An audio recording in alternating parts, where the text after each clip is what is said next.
Testing 1 2. Testing 1 2. All right. Molweni, sanibonani.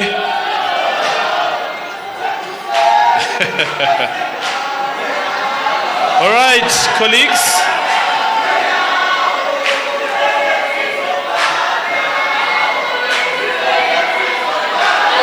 We are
all right.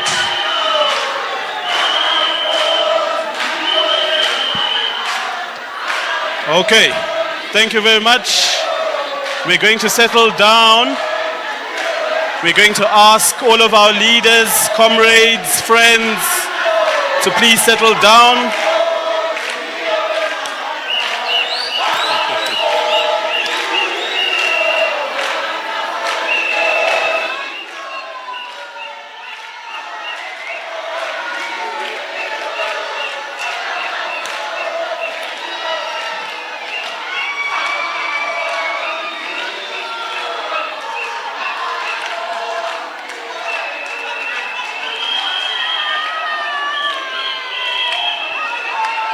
All right, thank you very much. Thank you very much.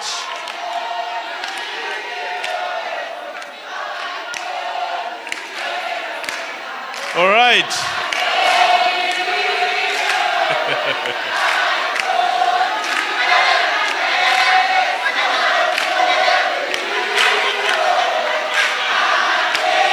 Okay, come let's start.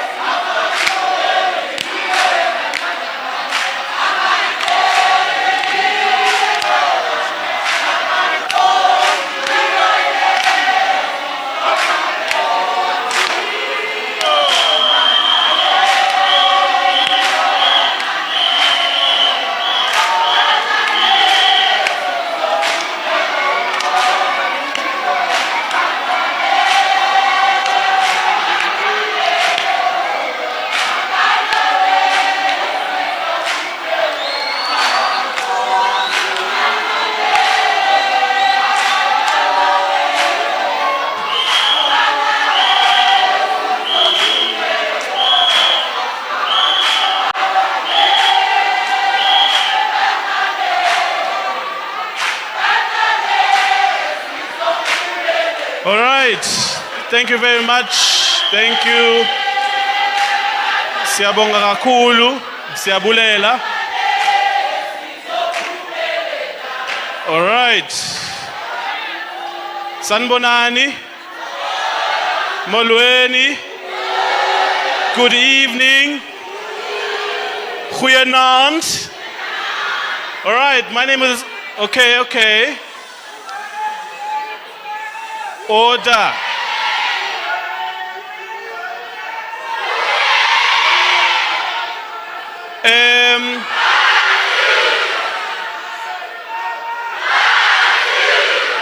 Comrades, friends, colleagues, asime kancane.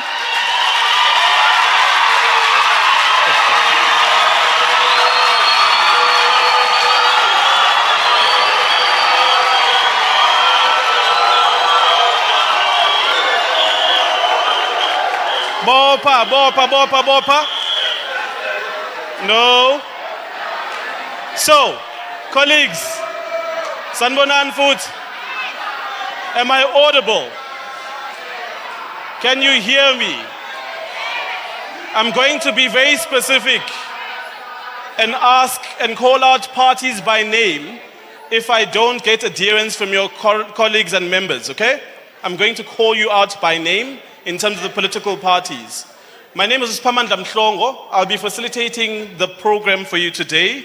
And we gathered to hear specifically from your leaders about what it is that they have available for Gqeberha, available for the general PE, and the rest of this country as we go into the national elections on the 29th of May. What's important for us as we start off today's proceedings is that we're live on the various social media channels of the Herald. And so when we don't hear each other in the room, what you're also losing out on is a potential constituency that could be hearing your message. So in as much as it's fun, it's great, it's nice to sing and all of that, but it's also important to hear out the leaders about what promises that they have for us as we engage today. I'll set up a bit more in terms of what the nature of the program will follow, but I want to firstly hand over to our hosts, the Nelson Mandela University's Center for the Advancement of Non-Racialism and Democracy, Professor Mgomezulu, who's going to do an official welcome. As he comes up, as you do for your leaders.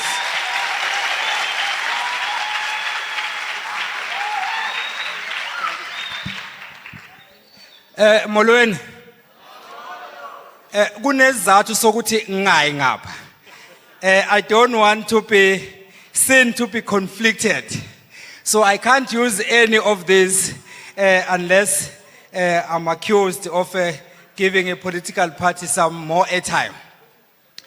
In the interest of time, ladies and gentlemen, I'll just cut to the chase. I'm not going to waste any further time.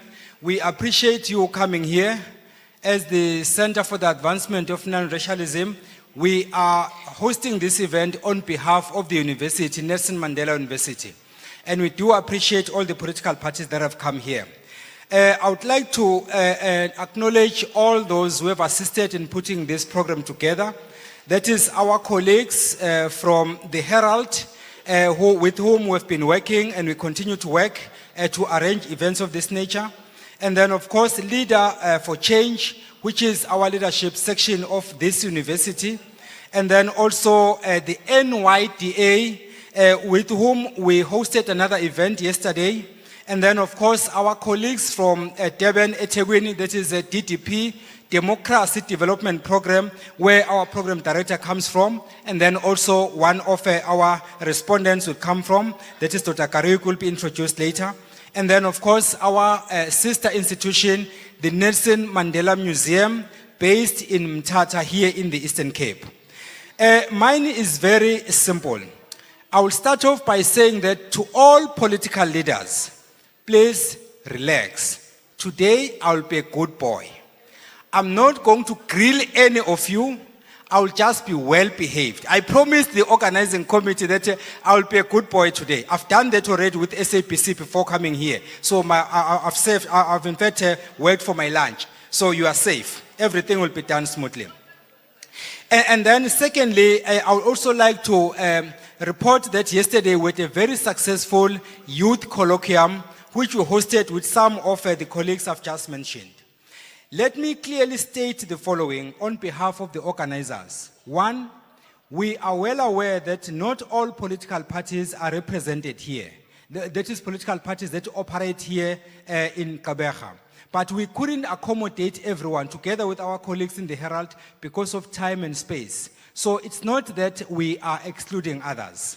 Secondly, we also did not invite independent candidates, not that we disregard them, but it's for the same reason. We are hoping that in a few days' time, we'll afford them an opportunity so that they can come and market themselves to you. So I would like to apologize then in advance on behalf of the organizing team. Then I would like to make the few points before I sit down. One is to plead with each and every one of you let us please respect the program director. Some of you might have seen a similar event that happened at the University of Johannesburg recently, organized by one of the media houses, ENCA. It almost descended into chaos towards the end, simply because some people decided to be unruly. And we don't expect that, because we have a responsibility to protect the image and the integrity of this university so that they can always allow us to hold events of this nature and allow our politicians to market themselves to you as the electorate. So if we do that, we'll be very happy as the organizing team. You are allowed to disagree with the presenters. We can't take that right away from you, but please do that respectfully. It's always the case. You don't agree on everything. Do disagree, but do it respectfully. And then lastly, and most importantly, the onus is on all of us to make sure that we leave this venue in the manner we found it. So that at least when you request the university to give us a venue for another event, then they will be amenable to that idea. Otherwise, if we fail to do that, then of course we'll have failed in our mission. Then lastly, Program Director, let me take this opportunity to thank all the political parties that honored our invitation, and thank all the members of the different political parties and people who are not affiliated to any political party to come and be part of this event. This is your event. Ours was just to organize it, otherwise it's your event. And the driver of this event is not either myself or any of my staff, but it is our colleague from DDP. I'm then leaving you in the capable hands of Mr. Brian Mhlongo. Over to you, sir. Thank you very much, Prof. Another round of applause for Professor, please. So we are going to introduce the individual candidates who will be representing the different political parties in the order in which they'll be speaking. Each of them will get 10 minutes to be able to speak. What's good about this, being from KZN, is that everyone has their own mic. No one's going to take other people's mic. We're not going to have any of those altercations in the space. But other than that, what's also important is, whilst we are listening and we are disagreeing and all of those sorts of things, given that people are allocated a specific amount of time to speak, think about the fact that when you are screaming, you are also taking away from the candidate who is speaking and their time, and it might have implications on your own party's time in terms of that when your party comes up and speaks as well. So we are headed to what some people are calling a very contested election, contested not only the number of political parties represented, but it seems as though in this specific election there isn't an issue that people and political parties have been able to rally around and speak about to drive people to the polls. So it's important for us who are non-partisan, who are not necessarily decided, to think about what are the core issues that will drive us to the polls. We've had historically low voter turnout both in the 2019 as well as 2021 elections. How do we ensure that these elections are slightly different from the ones that we've experienced in the past? And as we go about mobilizing and bringing people to the room, please can we do so quietly so that when we conduct the program, agekho phazamisekayo. What's also important is that when you do get an opportunity for Q&A, you may speak in the language that you prefer. Our colleagues from CANRAD, as well as our other partners, will be able to help us out if there's a need for any translation of any sense. And so we do welcome you to speak in the language with which you speak. What's important about the Q&A sessions as well is we would like for your questions to be concise and pointed. Either you are directing them to a specific political party, or you may direct them to all of the candidates that are in the front, but it's important that you keep them quite short and concise so that you can be able to get a response from the political parties that are at the floor. So a round of applause for the first representative, Mr. Andrew Whitfield of the Democratic Alliance.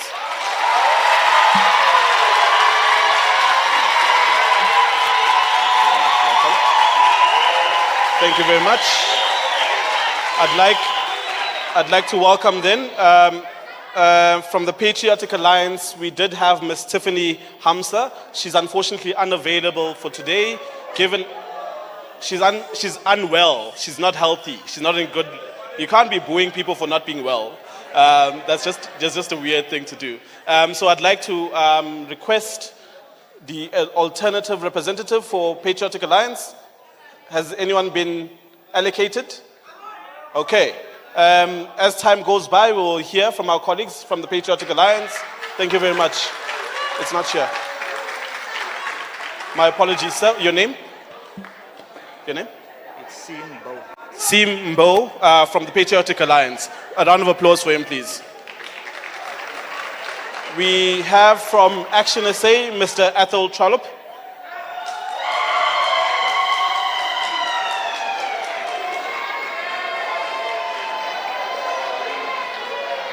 We have from the Freedom Front Plus, Mr. Pete May.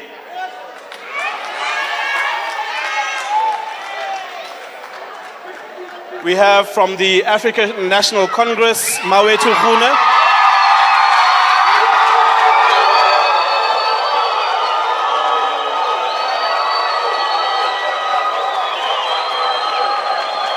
Okay, thank you very much.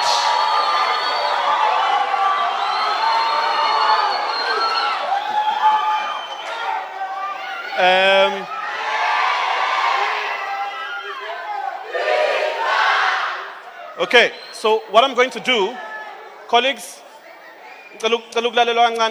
this is very important. And whilst you might be in this specific term of our national and provincial elections more represented than other parties, it's important that in this space, everyone is allocated an equal amount of time. When you choose to take time from other people, I'm going to ask whoever's representing your party to be the one admonishing you. Because as I said, you are taking time away from the program. The program is important in terms of time so that we hear everyone. Okay?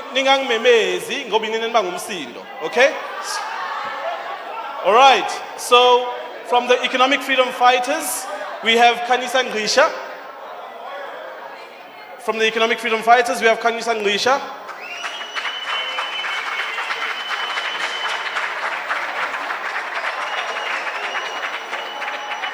So for the first 10-minute time allocation, we're going to welcome again from the Democratic Alliance, Mr. Whitfield. Mr. Whitfield and other colleagues who are on the table here at the front, I'm going to put on a stopwatch. I'm going to show you your time as the time lapses so that we are all aware that I'm being fair and giving you a fair allocation. What is it that you have to tell the people here at Nelson Mandela University in Gqeberha about what your offerings are as a political party for this election? Well, thank you very much and good evening to everybody, and thank you to the organizers and to my colleagues on the panel. There's absolutely no doubt that this is the most contested election in South Africa's history since 1994. There's also absolutely no doubt that it is an historical opportunity. It is a historical opportunity to change the trajectory of our democracy and to strengthen it by removing one-party political dominance in South Africa. And what's particularly exciting about this election is that we have a binary choice. We have a binary choice between what we refer to as the Doomsday Coalition on the one side and the multi-party charter on the other. Those two pathways to South Africa's future offer one pathway to poverty and the other to prosperity. But if we're really serious about strengthening our democracy, we have to be a political party or parties and a country that contests ideas and not just slogans. There's not a single South African that can stand up credibly and produce facts to prove that we're moving in the right direction as a country. There is unanimity, almost unanimity, certainly consensus amongst most South Africans that our country is moving in the wrong direction. 7 out of 10 young people are unemployed in South Africa. We have one of the highest murder rates in the world. And right here in the Eastern Cape, you are more likely to be unemployed or murdered than in any other province in South Africa. So while we are a hotly contested election, there's no doubt that our democracy is vibrant, as we've seen tonight. But South Africans have a fundamental choice between a pathway to poverty littered with populism or a pathway to prosperity that is contested on the basis of credible ideas and proposals. And that's what we want to share with colleagues tonight. So we need to make this contest a battle of ideas, and our manifesto sets out exactly how we plan to do that. And once I've set out what our 7 apex priorities are, I'm going to unpack exactly what the 2 most burning issues are, I believe, here in the Eastern Cape. The first election commitment that we make as an apex priority is that we want to create 2 million jobs. Now, in 2019, when Premier Oscar Mabuyane, who's not on the panel tonight, He came into office and achieved the unemployment rate was at 37%. The unemployment rate in the Eastern Cape is now at 42%. We're moving in the wrong direction. Just a few hundred kilometers to the west, the unemployment rate is half of what it is in the Eastern Cape, and that is because the DA governs the Western Cape province, where unemployment is being tackled decisively by spending properly on infrastructure and having an infrastructure-led growth program, providing incentives to young people to go and look for work and to create opportunities for millions of South Africans. The second apex priority is to end load shedding and to end water shedding. I want to tell everybody, I was in Makhanda today with Chris Papas, who's the mayor in Ungeni municipality in KwaZulu-Natal.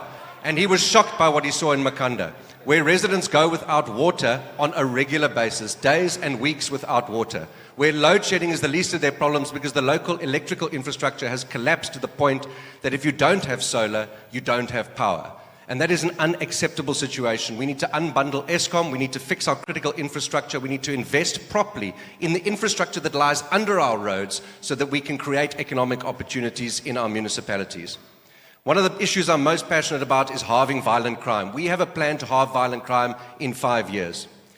In 2019, President Ramaphosa promised to halve violent crime in 10 years. Halfway through that term, over 110,000 people have been murdered in South Africa. Our crime rate is going in the wrong direction. Unemployment is moving in the wrong direction. And if I had to choose two burning issues for Nelson Mandela Bay and the people of the Eastern Cape, it would be to tackle crime and to create jobs for the people of this province. Because if we don't do those two things, it's going to be very difficult to rescue South Africa from the future that lies in front of us with the current status quo. We also make a commitment to abolish cadre deployment. Do you know, 7 out of 10 young people are unemployed, and many graduates will leave this university and struggle to find work because politically connected cadres are being given jobs. And some of those people are not qualified to do those jobs. It's why service delivery is collapsing across our municipalities and across the country. We need to make sure we employ the right people in our civil service to do the job properly so that the people who deserve better services get those services delivered. Clean water in our taps, light in our light bulbs, and no potholes in our roads. We need to lift 6 million people out of poverty. How are we going to do that? We want to protect social grants, and we want to lift the child protection grant up from 530 Rand to over 700 Rand so that young children get the dignity that they deserve, and parents who can't afford to feed their children in the Eastern Cape, who are killing themselves because they can't afford to feed their children, can also have the dignity of being able to provide a dignified life for their children. We want to bring down the cost of living. The cost of living is killing and crushing South Africans every single day. We want to increase the basket of zero-rated goods to make sure that the goods that people need to feed their families are affordable. We want food in kitchen cabinets, we want light in light bulbs, and we want clean water coming out of our taps so that people just get the services and the dignity that they deserve. One of the great tragedies in South Africa is that over 80% of grade 4 learners cannot read for meaning. What future does our democracy have if 80% of grade 4 learners cannot read for meaning? We make a commitment to triple the number of grade 4 learners who can read for meaning by making sure that teachers are in the classroom every school day of every school week of the entire year together with those children, and that we're able to provide proper scholar transport, unlike in the Eastern Cape, and that we are able to provide proper nourishment to those children so that they can learn properly. And we dedicate an hour every day to ensuring that they can read for meaning so that we can not just improve their lives, but ultimately strengthen our economy and strengthen our democracy. Finally, we have made a commitment to ensure quality health care for all. The healthcare system in South Africa is collapsing, and the ANC wants to propose the National Health Insurance. It is unaffordable, our fiscus is under pressure, public finances are collapsing. We are running out of money. Soon, the government will not be able to pay out money to social grant recipients. They will not be able to issue loans to students at universities because we're now borrowing from our foreign currency reserves and our gold reserves in order to top up our budget. This government is in a crisis and it needs to be rescued. And the only political party that can rescue it is a strong DA in partnership with a multi-party charter for South Africa. It is absolutely horrific. It is absolutely horrific that in the Eastern Cape, the so-called province of legends, which has become a province of thieves, is a province where you are more likely to be unemployed or murdered than any other province in South Africa. This is a province with 3 international ports. Incredible universities like this one, world-class universities producing talent and empowering young people with skills to go out into a world without work. It is simply not acceptable. We want young people to go to university and to be able to get a job when they leave. We want people from university to go into the civil service so that we can create a professional, independent civil service with no cadres, only merit-based appointments, the best people from this university running our municipality and making sure that we can deliver services to the people of Nelson Mandela Bay. You know, in Nelson Mandela Bay, because we are here this evening, it is an absolute disgrace that 42% of the capital budget has been spent of this week. This government here, this doomsday coalition in Nelson Mandela Bay, has 1 month left to spend 58% of its capital budget. It won't be done. It will be the lowest expenditure in history in Nelson Mandela Bay, with the highest unemployment rate and the highest rates of crime in the most violent city in our country. It is an absolute disgrace. I believe fundamentally that the pathway to prosperity is paved with good ideas. The pathway to prosperity is paved with ideas that want to build South Africa and not burn South Africa. I believe that the multi-party charter for South Africa, with the DA at the center of that partnership, is the partnership that is able to rescue South Africa and put us on that pathway. I want to tell you, going down that pathway to poverty is going to lead us into a situation from which we may never, ever recover. We are running out of money, we are running out of water, we are running out of energy, and we're running out of time. But there's one political party that is really running out of time, and that is the ANC. And that's what makes this election, that is what makes this election, this is what makes this election so exciting. It is a unique opportunity for us to remove the incumbent government and to put a government into the union buildings that can pave that pathway to prosperity with the ideas that will make South Africa a better place to live for every single South African, no matter where they live, no matter what they look like, so that my child who grows up in Walmer can have the same opportunities as a child growing up in KwaZulu. A child in New Brighton must have the same opportunities as my child in Walmer. That's the future that we want. That's the non-racial future we want for South Africa. And I believe that that is built on the multi-party charter and a future that is paved with ideas that is going to build a prosperous future for all. All right. Thank you very much, Mr. Whitfield. I'm going to ask Mr. Bow from the Patriotic Alliance. Yeah, you can stand. Mr. Bow, your 10 minutes starts now. Thanks a lot. Good evening to the people that's present. And I see there's a lot of DA people here. Good evening. Good evening to the virtual audience. And I know I've got a lot of family members and patriots watching. It's sad to see when someone is sick, they're being booed. The candidate called me this morning. She said that she's not feeling well, but she'll get back to me. But this afternoon, she said she's not well. So I do ask for a speedy recovery. Today is basically Ascension Day, which we know Christians, it's a very special day for Christians. So for the Christians that's celebrating Ascension Day, I want to thank you for being here as well with us. And then on Facebook, Pastor Sherwin, he commented on my post, and I said to him there that God is in the Bible, it speaks of a new generation is busy rising. So I'm speaking from that platform. On the right-hand side of me, we have Andrew. I want to welcome you, Andrew. And on the left-hand side, we have Ethel Trollop. I think if Ethel was still that side of the DA, you'll probably be here today. So, with that being said, what I want to add is that we need to look at where we are as a country. So I want to start there.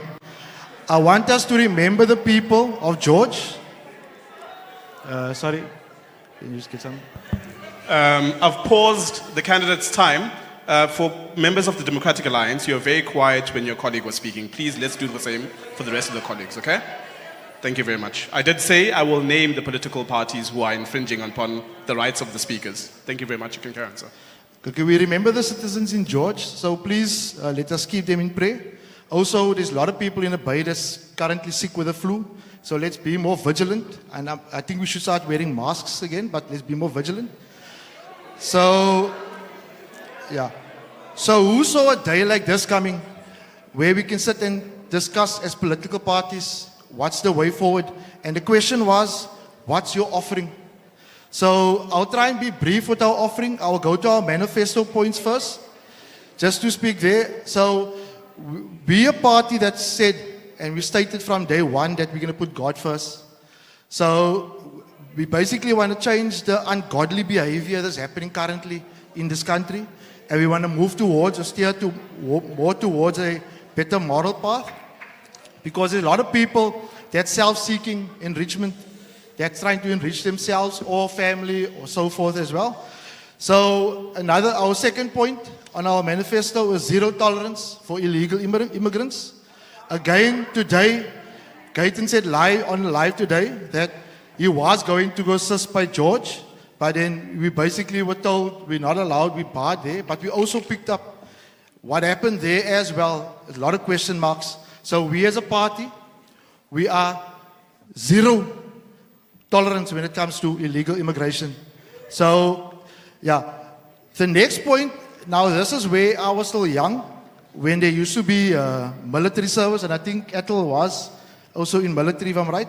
So when we send our kids to the military, we're basically allowing them to be exposed to everyday skills. Skills could be like plumbing, skills could be fixing maybe a vehicle there, but also those that are not going to come to an institution like this, they've got an alternative where they can go and they can go seek some income as well.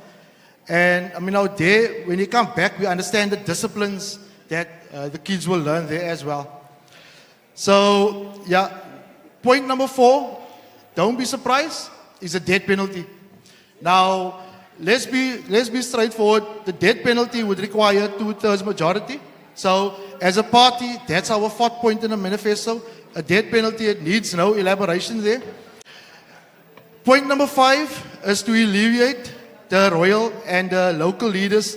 And here I want to remind us of the Kaapse Klopse in Cape Town. If people like that receives more opportunity as an example, they can do much more with regards when it comes to the heritage of this country. Also, our royal leaders and local leaders needs to be more recognized.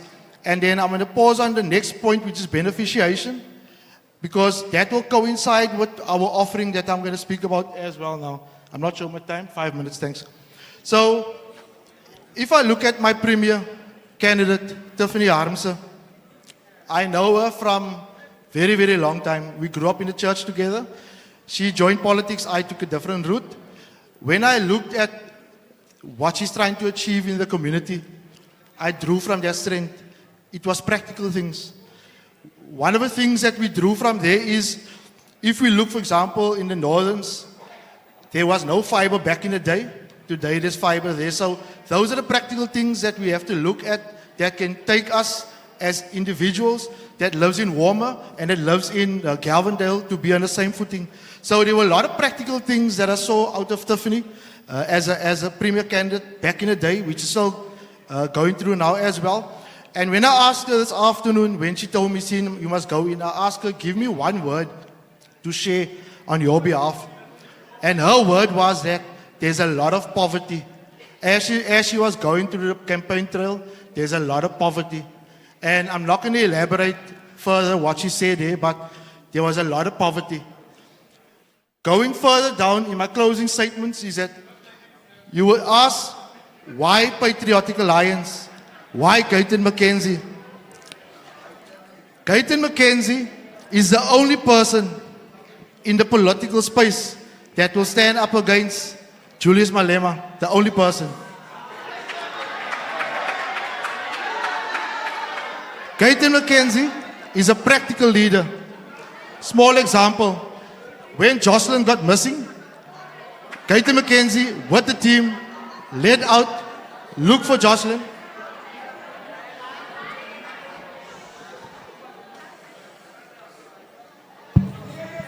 Colleagues, All right. Thank you very much. You can carry on, sir. Yeah. So when Jocelyn got missing, there was no speeches, there was no committees called, there was nothing of that. So Gayton just mobilized people. He went out to look for Jocelyn. When we found a tip in other metros, in other regions, he mobilized people to go out.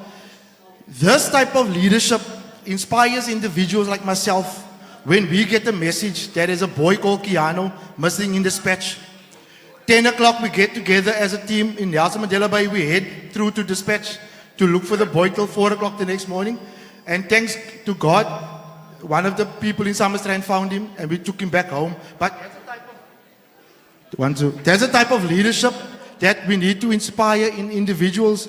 A leader that's going to bring people together, irrespective of your race, irrespective of your religion.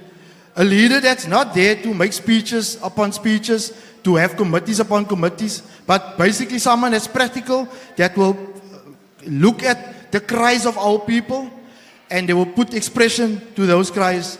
And lastly, before I go to YPA, lastly on Gayton. Gayton is someone that can speak to myself, an ordinary person that has a day job. He's someone that can speak to business people. He's someone that can speak to gangsters. He basically is the most street smart person around. 2 minutes. So from my side, when I look at my leader being Gayton, there's a lot of things that I aspire to, that I learn from as well. And for me, that's important when you look at your leader. Why the PA? Why the Patriotic Alliance? This is our offering. We are a party that's practical by nature. If you've got a situation and we listen to your situation, 9 out of 10 times it will find expression by us and we will intervene. So we also know when it comes to foreigners selling expired food, selling fake grandpas, taking a water that you're going to go refill your water, taking it from the toilet, for example, taking a bottle that has black substance in there, putting a Coke label around it. We were the party that went and took with our leader to Durban Road. And I understand it's not only Durban Road, there's other areas that's also selling still paints and so forth. But as a party, we're practical by nature. And lastly, there are many people without work, without job opportunities. As a party, we are going to be bringing job opportunities closer to our people. We're going to be pushing SMMEs so that they can actually also create more jobs. Because if you're Missionville, if you're a guy living in Missionville, that's a plumber, employing people in your area, the more work you get, the more people you employ. I thank you. Thank you very much, Mr. Bow. A round of applause for Mr. Bow and the Patriotic Alliance. I'd like to welcome Mr. Ethel Traub for the Action SA.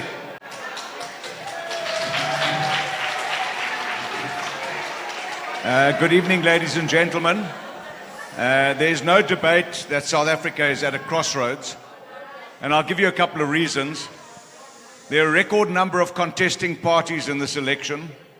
There's another ANC breakaway party. We have record unemployment, spiraling crime wave, with Nelson Mandela Bay now the most violent city in South Africa and the 9th most violent in the world.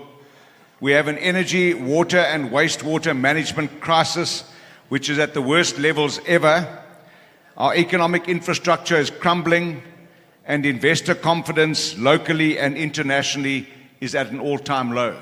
I could spend the whole evening telling you what's wrong with this country, but each one of you here this evening, julle weet waar die skoen knyp. Waar komt op en dan kan jy as by skang sake semtjapu.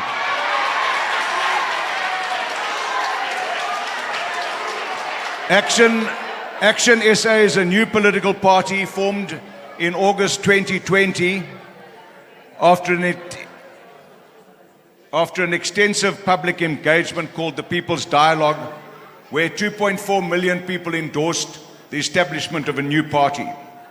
What brings us together in this country, and we all come from different backgrounds, is that we have had enough of enduring the current political status quo and establishment. And that means all the political parties that are represented in parliament and legislatures and councils must take responsibility for the state of our nation. And that's why it's important to have a new political party like Action SA, to give people options especially the 18 million South Africans that didn't vote in the last election. They will now have a new option to vote for.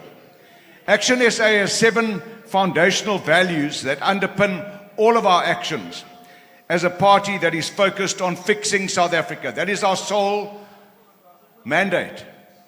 We want to fix South Africa, and we're proud of that. And you know what I think is so significant about an election on the 29th of May is that it is autumn. And in autumn, the trees shed their leaves, preparing for the new season that is coming after winter. And that is what's going to happen in this election. Parties are going to be shed from the political landscape, and they will lose power. The first value that underpins who we are is non-racialism. It's not negotiable. We do not believe in any form of segregation. We promote mutual respect. We recognize the painful past of oppression, and we also recognize that poverty does have a racial proxy.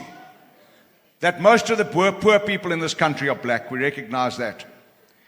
We respect our Constitution and all of its provisions, especially the Bill of Rights. The second underpinning value is economic prosperity.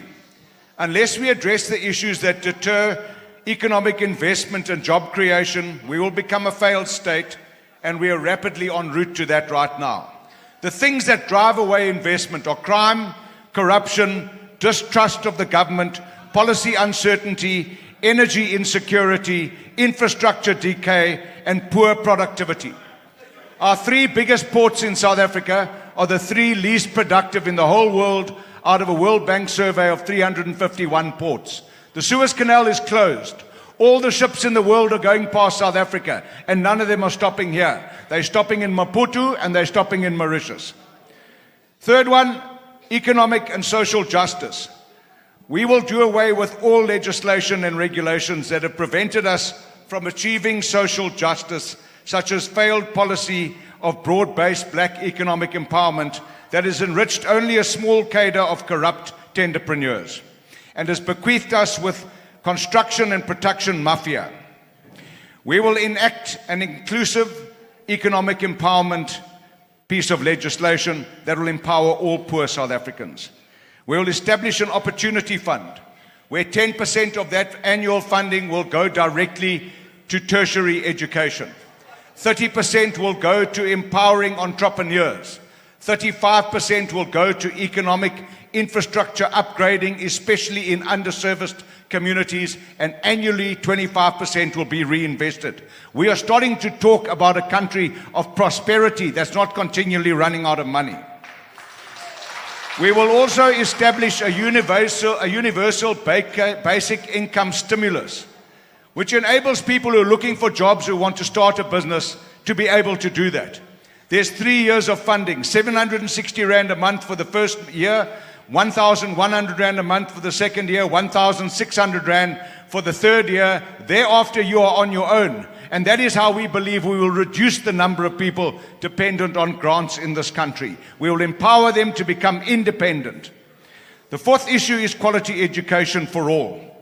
This is an area of catastrophic failure in South Africa, where you pass subjects or years with a 30% pass rate.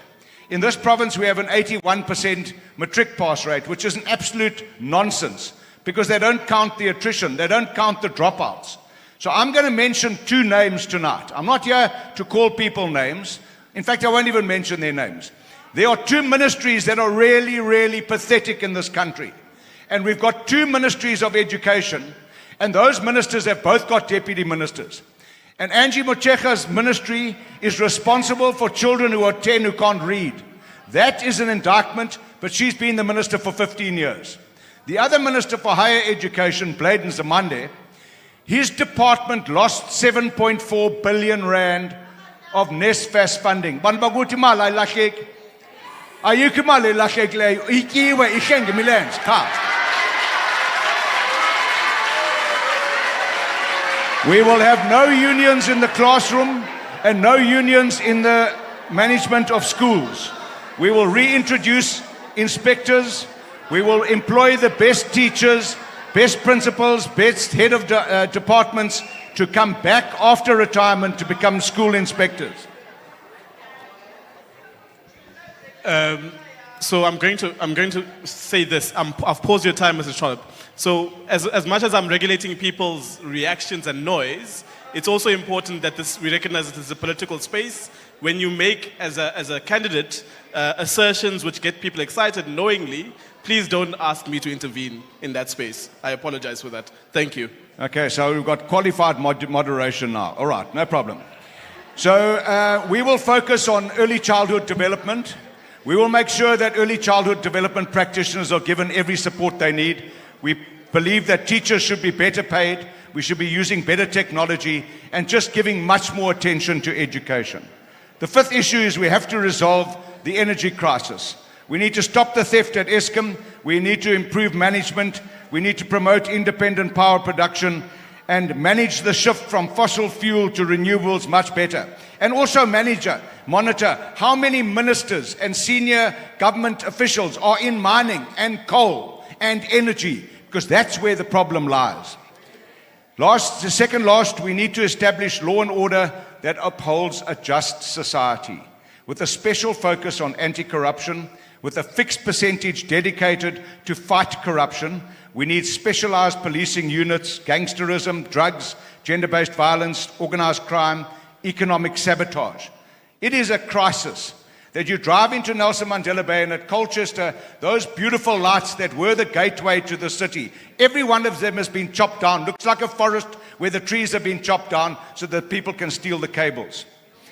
SAPS needs better leadership and much better discipline. Police are supposed to prevent crime, not arrive after the fact, like our Minister of Police does. You know, arriving after the fact of a crime does not help the people that are dead. And then lastly, we need electoral reform. We don't need a 3-page ballot paper. We need to move away from having strictly proportional representation. We have a hybrid system at local government. We believe we should have a hybrid system at national and provincial government where we have directly elected representatives that you can hold directly to account and that they are not protected by their political parties. Like the SG of one of the parties said, "Hi, besi city, swimming pool, you fire pool." We can't have that anymore in South Africa. The truth is the truth, and it cannot be bent by people who are protecting each other. Thank you very much. Thank you very much to Action SA and Mr. Trollop. And now I'd like to welcome Mr. Pete May, from the Freedom Front Plus.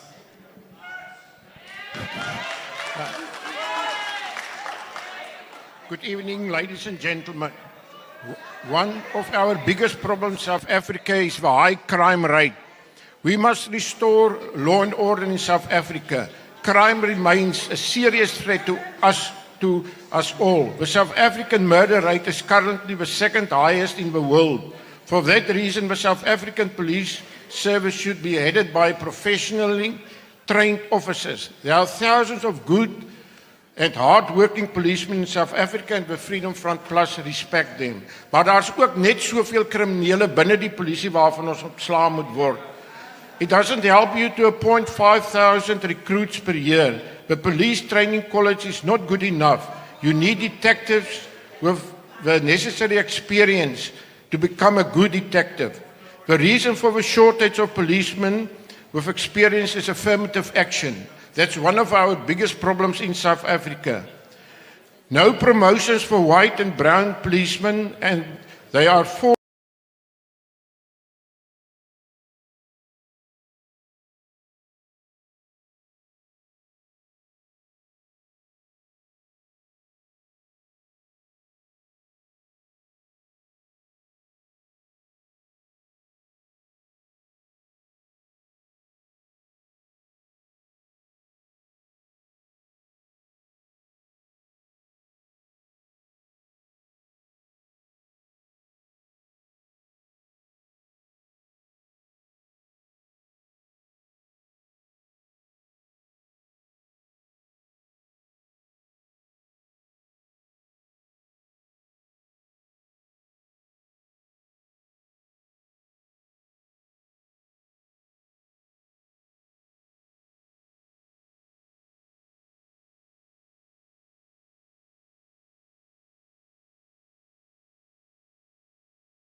Die vorige regering het 200 damme gebou. Dink maar net hier in ons onmiddellike omgewing. Dink byvoorbeeld die Langkloof. Hoeveel damme is net hier gebou? Die ANC het 1 dam gebou. 1 dam. Dis 'n skande. Hulle is besig om die Klein Willem dam hoër te bou. Hulle werk 8 jaar in hom. 8 jaar. Nee, dis niks anders as tenderbedrog nie. The population in 1994, 40.3 million. Today, between 60 and 70 million people. This is a real crisis. We'll have to build many more dams, but what is the short and the long-term solution? No building plan must be approved without water tanks. The farmers are losing millions of rands of port congestion. Too many ships are present at the same time. Het u geweet dat ons in Suid-Afrika die swakste... Mr. May, 1 second. Colleagues from the ANC, please.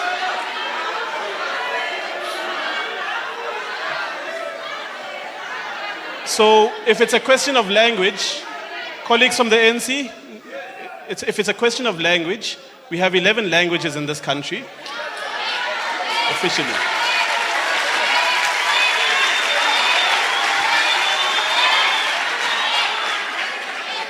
Once again, I'm going to ask that we respect each one of us and their presentations.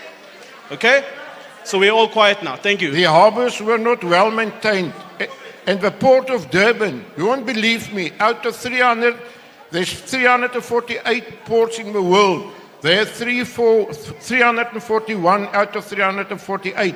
In Cape Town, 344 out of 348. Singapore is the busiest harbor in the world. I attended the International Maritime Conference last year in Durban. I spoke to people from Singapore and I explained to them what's going on in South Africa. They said they know exactly what's wrong. But why don't you not ask us to come and help?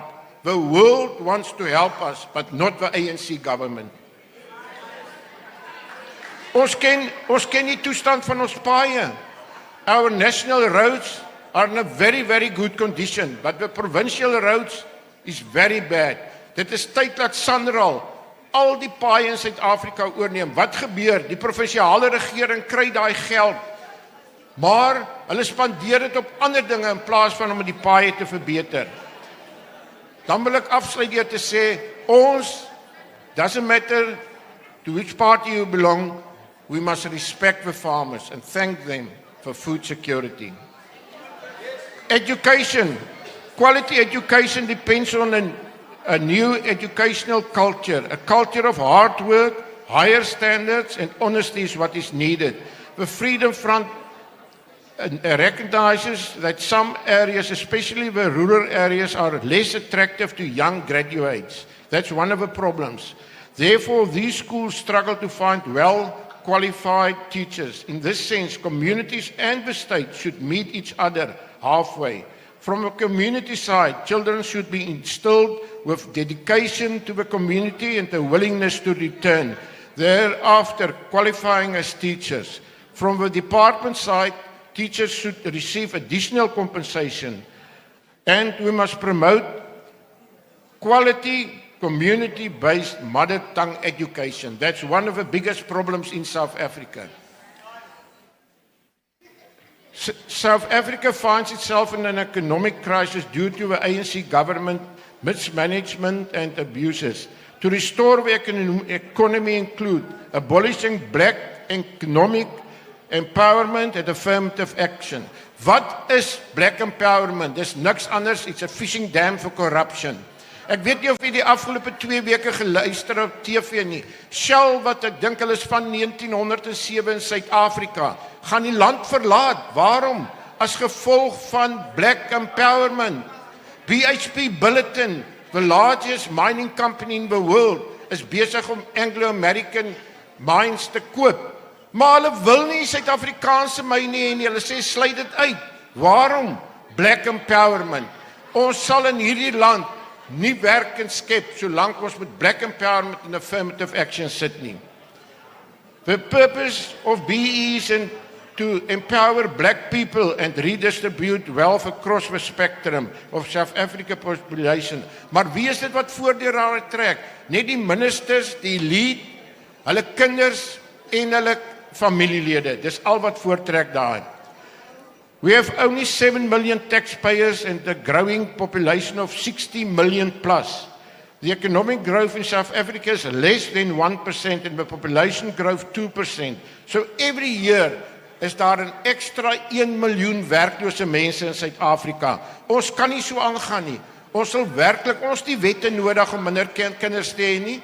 Ons moet net mekaar aanmoedig om minder kinders te hê. Ek wil vir u sê ek is een van 11 kinders. Maar weet jy wat?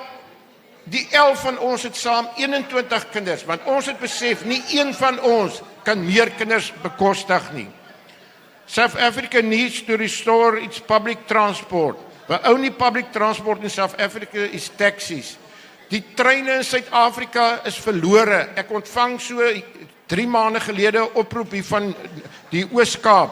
Daar's geen passasierstreine vir 'n jaar en 3 maande tussen Uitenhage, Dispatch en Pini. Ek kontak elke dag, praat ek met die minister. Die adjunct minister Lisa Mangu sê vir my hy gaan moeite doen, hy sal afkom. Wie julle hoekom is daar nie treine nie? Die Guptas. Wie julle hoekom? Die kontrak met Chinese. Hulle wil nie spare parts gee nie. En ek wil dankie sê vanaand vir die adjunct minister van vervoer Lisa Mangu. Binne 2 weke het hulle 'n plan gemaak. Daar loop daarom nou in die oggend 'n trein Port Elizabeth toe in die middag. Ja. As ons sê die taxis vervoer 16 miljoen mense per dag. Weet jy hoeveel vervoer die treine? 1,4 miljoen per dag, want daar is nie meer treine nie. The cheapest way to travel is by train. A single ticket between Uitenhage, Dispatch, Port Elizabeth, R9. Return ticket, R18.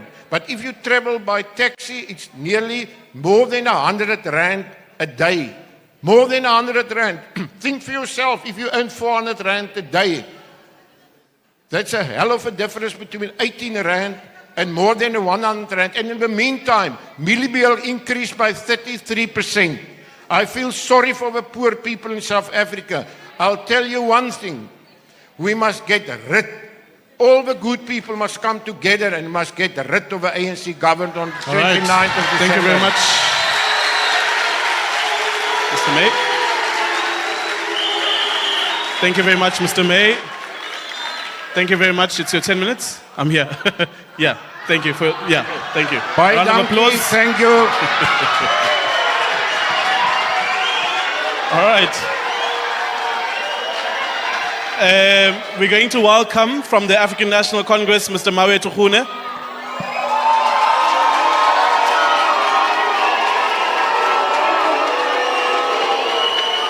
All right. Thank you very much. Your 10 minutes starts now. Thank you very much,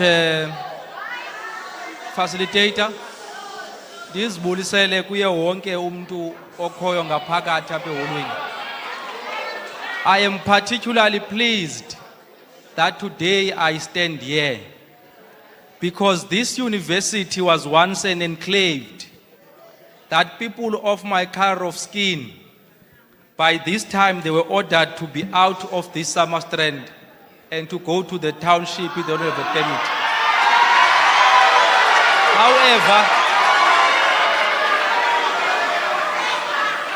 However, a boy like myself, a rural boy from Amtata, was privileged enough to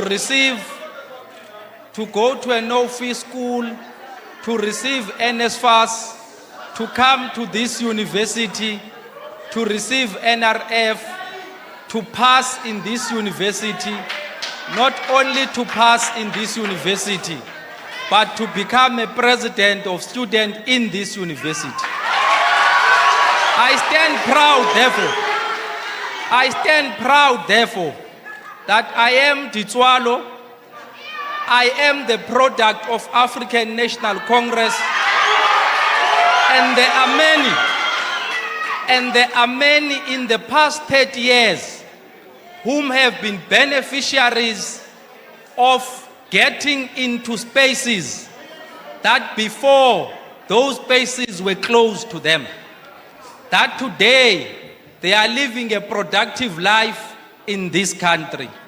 And for all of that, the African National Congress, it is going to continue in the next 5 years. That people whom continue in our trajectory of ensuring a better life for all. With trust and hope that those who are howling will be called into order at some time. It is important, therefore, to also state this point, that because we're in a university, it is important to have respect for facts. In this country, inherited by African National Congress, only yesterday, a report is released, and I'll speak on very few social indicators, just to indicate the progress that has been registered.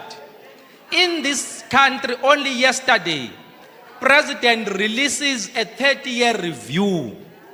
Among the critical things that are raised there is that in the province, for example, like Eastern Cape, whom emerges from a very low base, only in 2002. Okay, Mhlekazi, Freedom Fund Plus, you know yourself. DA, you know yourself. Everyone is allowed here. Calm down. No, don't. Comrade, calm down. Calm down. So when Mr. Khune was talking about howling, initially it was comrades from the ANC, but now, Senya Pazamisa Nonke. All right? So it's important that we respect his time.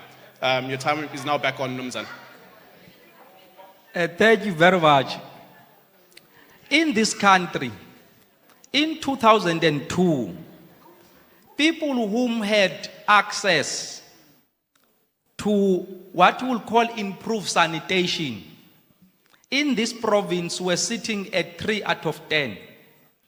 We are now sitting at 8 out of 10. In this country that we live on, when you speak about just access to water, in our province, this is in census, there's something called census. In census demonstrate or reveals that in this province, between what we had 2011 and 2022, the access of people who have water, 1.2 million houses now have water in this province. When we speak about in the global scale, that you now have about 14 million people beneficiaries of one or another form of a housing subsidy in this country. Now, to state just few, because in Eastern Cape, what you have now and what you had in 1994, ifana nemini nobusuku. It is a totally different province. And we could state these issues, that in this country, our economy has tripled from what we inherited. The people who are now employed, from what you had of Mayagra of 8 million, you are now sitting at about 17.6 million whom are employed.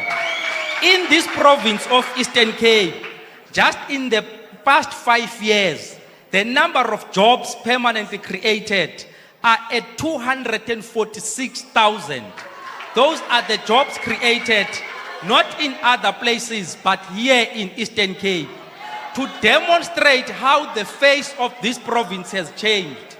Here in Eastern Cape, when you speak about the number of women whom are in the positions of leadership, 50% of females in the ANC now in the legislature are females, and only us have that. In the cabinet that you have now, out of 10, you have 6 females to show the progress that has been made, to affirm a particular discourse that recognizes the contribution of females in our province. It is also important just to indicate, because we're here in Gqeberha, in the last 5 years, what has flowed into our economy as a direct investment is 173 billion. Out of that, to show that people of this province, people of this country, and even investors have confidence on what the African National Congress is doing. Those who sit here know Stellantis is now investing about 3 billion of the manufacturing of buggies in this province. VW have said now it will only, the polos will only now be manufactured in the province to provide the entire world with the polo as a type of a car. And I'm making this, and both of the IDZs that you have in East London IDZ and Kucha IDZ that are a product of this African National Congress have both of them, the investment that have flowed into those IDZ goes into billions. And it is also important to hasten to state this point, that when you speak just about cars, 56% of cars in this country are manufactured in this province of Eastern Cape. On the roads, just on the past 5 years, the investment made on the provincial road spoken about here, it's at 28 billion. That's why when you speak about Msikazi, when you speak about Msikaba, when you speak about Mtentu, and all other roads that are currently under this province, constructed in this province, it is an investment that has been made. It is therefore important for the point I make again, that in the context of Eastern Cape, when we say nothing has been done, that is absolutely not true. When we say more must be done, as African National Congress, certain of victory, in the next 5 years, we will continue on the trajectory of ensuring that this province continue to be a construction site. Continue this province to be a construction site. Just to also indicate a very valid point, general household survey, because a lie has been told on this part. When you speak about access to sanitation, the metro that has had the highest of improved facility or access to sanitation is Buffalo City. It is sitting at 98%. And when we go to the next 5 years, I've said confident of victory, people of this province will continue on the trajectory of the jobs that we have created. We have said in the next 5 years, we will create about 2.5 million jobs. As this province will continue to inject more on the people of Eastern Cape. We say all these things we are saying, appreciating that people of this province are confronted with challenges. Those challenges we have journeyed together on the last 30 years. Those challenges we will journey together on the next 5 years. All this work that have been done on the 29th of May, people of the province will be going to the ballot to affirm the ANC because they have seen the progress, because they are aware of the work that we are doing. All the parties here, all that they wish for is not to win elections. It's just for ANC to be below 50%. It is not going to happen. Thank you very much. Thank you very much. Thank you very much. Okay. We'd like to welcome for the Economic Freedom Fighters, Mr. Khanyisa Ngqisha. Thank you very much. Firstly, I want to say that the ANC is going out of power. It's a fact. It has been declining election after election. And it's not me that is saying this, it's the voters, and it's scientifically proven. They started by losing the Western Cape. They themselves know that they are going to lose Gauteng. They themselves know that they are going to lose KZN. It's just a matter of time that they lose the entire country. It's science, it's there, it's patterns. And those of you that study these types of things will agree and accept that they are going out of power. And indeed, it's correct that they are going to drop below 50%. And for the first time, they'll be out of government. And it is because of the strides that the EFF has taken in the politics of South Africa. The less said about the DA, the better. Most of you that do not even know, by the way, the DA, we do not even consider it as a political party. It is a company, it has a CEO. Those of you that don't know, it is a company. It is not going to take you anywhere, and it is not going to liberate anyone from economic oppression. As the EFF is the only political party that is genuinely the voice of the dejected masses, not only of South Africa, but of the entire African continent and of the diaspora at large. That is why in the EFF there is no such thing that is a foreigner in Africa. There is no Nigerian or Zimbabwean that can be a foreigner in Africa. Because if you are going to insist in this language of calling our own brothers and sisters foreigners, we are going to go to the root of the problem and say there were white people who came from Europe who are the real foreigners who were legitimized by an apartheid illegal system and made themselves citizens of this country. So therefore we say you must respect our own brothers and sisters and make sure that we know that there is no African that can ever be called a foreigner in Africa. We want to say as the EFF, we want to say that as the EFF, we are the only political party that has been clear when it comes to land expropriation without compensation. We have been so clear that even the ANC in their own 54th conference in 2017, they had no choice but to adopt land expropriation without compensation because the EFF has made it to be fashionable.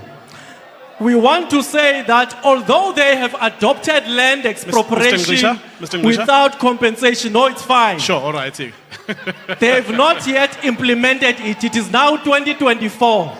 Therefore, it is safe for one to deduce and say that the DA and the ANC, in actual fact, when it comes to implementation of this policy of land expropriation, they are the same. There is no difference between the two of them.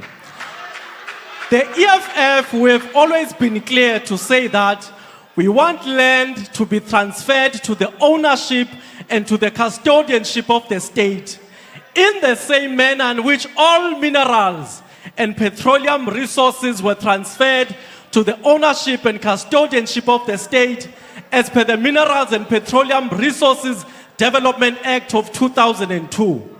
We want land to be expropriated in that same manner. It was done with minerals beneath the soil. We want it to be done with land so that our people can reap the benefits of this economy. Land is the nucleus of all economic activity. There is nothing that you can do without land. Hence, the strategic mission of the EFF is the attainment of economic freedom in our lifetime by the implementation of the 7 non-negotiable cardinal pillars, 1 being land expropriation without compensation being the most important, 2 being the nationalization of all strategic sectors of the economy, banks included, mines and others as well. We are saying that we cannot, VBS by the way, is only expose cadres of the ANC and not the EFF. All EFF party leaders remain in leadership and they have not been persecuted by any single state organ. The EFF is saying the solution to jobs, it is government itself leading by example. We cannot, like the ANC, rely only on the unpatriotic private sector to be responsible for job creation. The private sector is capitalistic by nature. Their only concern is profit margins. They are not concerned about you, unemployed people of South Africa. That is why the unemployment rate of this country is in the regions of the 40%. In the Eastern Cape is going to 50% if you did not know. Meaning half of you here, you are not going to get a job because of the system that is currently led by the ANC. We are saying to you that as the EFF, government must lead in the front. You must capacitate the state. We are going to create a state entity in order to do the job of housing. We are going to create a state entity to do the job of roads. We are going to create a state entity that will employ 1 million security guards that are employed in public hospitals that your ANC government does not want to insource, by the way. They leave them there to be exploited by the private sectors, earning measly salaries of 3,000 rands per month. Where the EFF government is in government in all municipalities, we have insourced. Here in Nelson Mandela, we have insourced over 600 security guards who were earning 3,000 rands per month without benefits. Now they are earning 12,000 rands with benefits, and we have provided dignity to those families because of the EFF. We are saying that as the EFF, government will be responsible for that job creation, and we are unapologetic about that. We want to say that we acknowledge that crime is a problem, most especially here in Nelson Mandela. Statistics have proven and have said that Nelson Mandela is number 9 in the entire world. For those of you that do not know, crime has become a normal thing and it has been accepted. The last time you saw police visibility, it was when the EFF announced a shutdown nationally. That is when many of you saw that actually in this country we've got police. You saw big hippos for the first time. You saw police all over the streets, guarding the streets even of the townships, on the basis that the president and commander-in-chief announced a national shutdown. The ANC government panicked and they ran from pillar to post. Whenever they saw a group of EFF protesters, they sent multiple police to ensure that that crowd remained peaceful. So we are going to ensure that police presence is there and that criminals are dealt with decisively in order to reduce crime. As the EFF, we are an internationalistic organization, and hence we have been clear from the word go that when it comes to the Palestine and Israel issue, we are not neutral. We are on the side of Palestine. We are not like the ANC that waits and wants to see where the wave is flowing and then decides and say that we are now with Palestine. The commander-in-chief has even said when the EFF comes into government, we will provide Hamas with resources in order to fight the war and the oppression that is put on them by Israel. We have been very clear on that policy. We do not understand the DA when they say they want to build South Africa on the one hand. On the other hand, they are banning a flag of a free and liberated South Africa.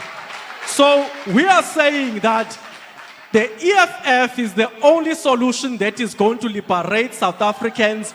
We are clear in terms of policies. We are not wishy-washy. We are going to ensure that there is job creation. We are going to defeat crime. We are going to make sure that our people, when they graduate, they get jobs. And not only South Africa, but the entire continent and the diaspora at large will be economically liberated. Viva economic freedom in our lifetime. Viva! Thank you very much, Mr. Ngrisha. A round of applause for all of our candidates. Thank you very much. So in about 5 to 10 minutes time, we will take questions. Questions will follow according to the rows that we're seated in. I will be cautious and make sure that I don't take people who come from the same political party to ask questions consecutively. So one after the other, I will ensure that we don't do that. But before we take questions, we have Dr. Paul Kariuki, who's going to give us a bit of analysis in terms of what his understanding of the trajectory of this election ought to be. Ngizocela kuthulwe kancane. Thank you very much. I'm not taking hands yet. I was just telling you when I take hands. Yeah, I'm not taking hands yet. Thank you very much, Dr. Kariuki. The floor is yours. A round of applause for Dr. Kariuki, please.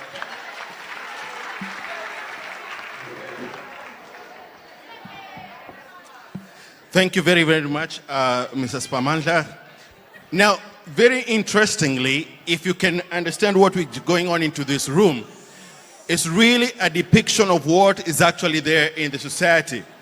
And while we are acknowledging the facts, which is very important as our departure point of view, while we prepare for these elections, we are not saying that the challenges that we've been exposing to or been exposed to over the years have gone, and they're not going to go anytime soon.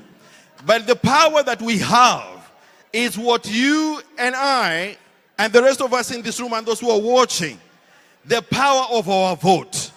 As citizens, we have been exposed to all these kind of promises. It is you now to decide, who do I vote for and why? That's a very important question you need to ask yourself, because the trajectory of this nation, if we are going to change anything that we are not happy about, if we are going to change anything that we think should be done, that lies on your vote. And I think it's our responsibility as citizens, while we hear and belong to the various political homes that we belong to, and aspire to see a South Africa that speaks to all of us. What we are yearning for are politics of care, not politics of fighting, not politics of heckling. What we are calling for is a vision that puts citizens at its center. Otherwise, what has not been done will never be done, because we will hear the same story over and over again. But also the other question that I would like us to focus on as we hear what we've heard here tonight. What is my contribution as a citizen to what I would like to see in the next 5, 10, 30 years to come? What is the story we want to be hearing in 30 years to come from today? Because it will not change if you and I are not going to take up a responsibility to do what is right. And what is right? As an active citizen whose interests are vested in the trajectory of this nation, I have a role to play. Your coming here is one of the many pointers to say that the interests of this country matter to you. Now we are going to make sure that we go out, all of us, on the 29th of May, to make sure that we make our voice heard through our vote. And I would like also to say this: while we respect our political parties, and while we respect what we have heard and we are going to hear for the next coming weeks, let us remind ourselves that political tolerance is a must. We must agree to disagree, but agree also to form a collective action that puts our nation forward. May 29th will come and it will go. But our nation still needs to live.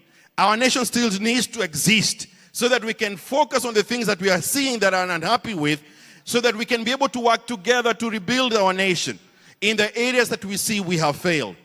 I want to think that in this room today, there is a sense of commitment, that we have not delegated all our interests and our power to our political parties. We still believe there is something that you and I can be able to do to influence the trajectory of this nation come May 29. And I would like us to believe that we are going to do exactly what we desire. And if this really means a lot to us, if the trajectory of this nation means a lot to us, and if we believe in the vision that we believe that this nation should be embracing, and there is a sense that there has been a lot that has been done, but there is still a lot to be made, I would like us to believe that the answer to that next South Africa that we desire belongs to us, and we have that answer. And I want us to say that we are going to do it, because there is a commitment from inside of all of us that that is the vision we want to stand for. Beyond trivialities that we see, beyond the political rhetoric, there is something that you and I as citizens need to do, and that is to hold our leaders accountable. We must not forget that as we ran up to the elections, we are exercising this patience, while at the same time also applying our minds. What is this about this country resonates with me most at this time? And which of the political party really embraces my aspiration as a citizen? Those are the kind of decisions we need to be informing ourselves. Thank you very much. Thank you very much, Dr. Kariuki. Dr. Kariuki is also a pastor in his other life, so we understand. I'm going to ask Uvuyo and other colleagues from Canrad and Herald to assist me in the question and answer session to help us with the roving mics. Please raise your hand where you are. I'm looking for the guys with the mics first. Okay, cool. So one of you and then another one with the mic that side. Is there someone else with the mic that side? All right, so I'm going to ask our candidates to please pay attention, write down any questions that come. You're going to have 3 minutes afterwards to respond as candidates from the floor. Vuyo, I'm going to take a hand. There's a hand that's been raised right behind you there with the hat. 1. There's a hand here at the front, ma'am. 2. This side, we're going to take, I don't know, between the two of you, you guys decide. Okay, with the glasses, sir. That's 1. At the back, Nomzane with the yellow sleeve. And then, sir, with the only fighter at the back there, I think. You're wearing a red t-shirt, so it's you, sir. 1, 2, 3. Those 3. One more this side. Yes, you, sir. So, the hat at the back, ma'am here. And then, so, ma'am. No, or is the mic going to them? Okay, cool. Colleagues, 1 second. Listen up, listen. Listen to me. You're listening to me, right? 6 hands for the first round of questions. We have an hour's worth of discussions. Okay, thank you. Thank you, Program Director. Protocol ke observed. My message is Afrikaans gepraat van dit is jullie taal gaan my eie taal praat. Gu Ayanda ngu Makebenge from the African National Congress, member in good standing, leading the LGBTI desk. I have a question to the Patriotic Alliance. First things first, you speak of Christianity. And as nobale Christianity yenu ithetha ngabani when you have to mobilize voters. Kune LGBTIQ plus community that are voters as well. It is a constituency that you're supposed to mobilize and rally behind. Nina nithi niyokuvotela nifuna ukhokhela. Kodwa nithetha ngobuKristiani benu obusiqekela phansi busingcikive busicikithe. Nithi masithini ngalonto. 2. Dinembuzo ku Athol Trollip wayeyi-DA engumeya womgogwane Metro. Wemkana matanki aphe Metro wawasefameni yakhe Bhofolo. Aphi amatanki wayewathembise abantu bokuhlala. 2. Opipe aba wakhwela washiya phakathi kwezandlovu kungekafakwa namhlanje baphi. Lastly, lastly, the ANC I know has got policies as ezikhankanyayo, as inclusive. Even now we are celebrating 30 years of inclusivity. How can we best integrate those policies so that the influx that we are expecting from Uganda and other African countries as it got LGBTI belonging members, singenza njani ukuba ne-shelters to accommodate them up ngoba community yethu iphila ngokuncikiveka nokucikideka kubo. Thank you very much. U-EPWP, Thank you very much. EFF. Thank you. Thank you very much. Let's go that side. Let's go that side. Yes, Sonabo. Thank you. Good afternoon, ladies and gentlemen. I have no questions for the ANC van hulle lieg. Number 2, my question for the DA, Democratic Alliance. Why do you allow building contractors in the Western Cape to build multiple story buildings without being NHBRC registered? And many people has been killed now. Sole purpose for builders not being NHBRC registered is to just sit down, Patriot, come sit. Is to employ illegal foreigners so that they can jump the taxman. Answer that question for us. For the EFF, you are proudly saying that you are responsible for insourcing of security guards in the previous regime, let's call it so. But what you are not telling the House here is that when you did that, the bill for securities went from 60 million to 220 million in 1 year. What you did not take into account was the fact that now the municipality has to buy uniform, has to supply firearms, all those things you did not take into account. So my question to you is, if you rake up a bill with a simple decision to insource from 60 million to 220 million on a local level, what are you going to do on a national level? And how much money have you budgeted for insourcing on a national level? And has it been taken into account? Or is it just another statement that you are making? All right, thank you very much. Vuyo, this side, please.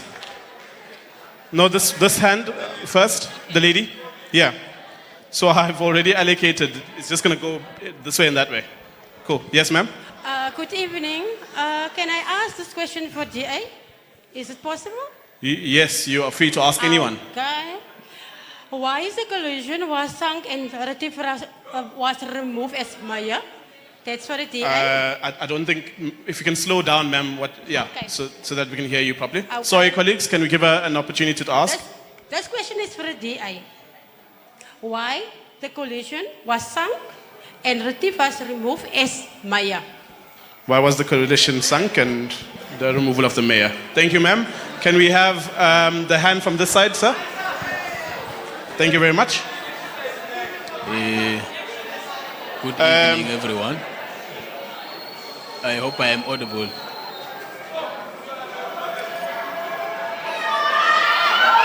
No. Colleagues, no. Tolong kuzela mnumzana. Tolong kuzela abantu bakho. Tolong kuzela abantu bakho. This mic, please.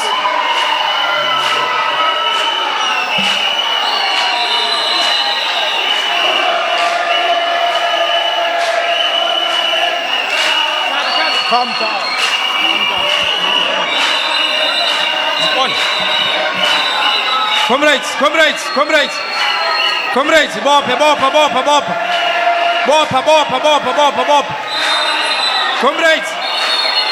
bopha.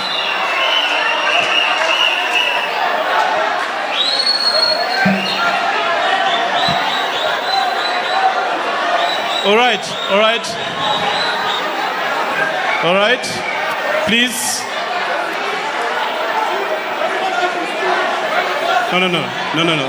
So what you're going to do now, you're not going to do that here, okay? You're not going to do that here. Screaming at me does nothing about the disrespect of other political parties in the space, okay? He's screaming at me. No, he's intervened. I've asked him to intervene. He's intervened. It is part of it. I will, but I must first address where I feel disrespected directly. It's important. All right. So, 1 second, please. Comrades, Makabane, the ANC. This is not a rally, guys. Aksioni rally. This is not a rally. Please. I did ask nicely at the beginning. I said you are essentially eating away. You're eating away at your candidate's time.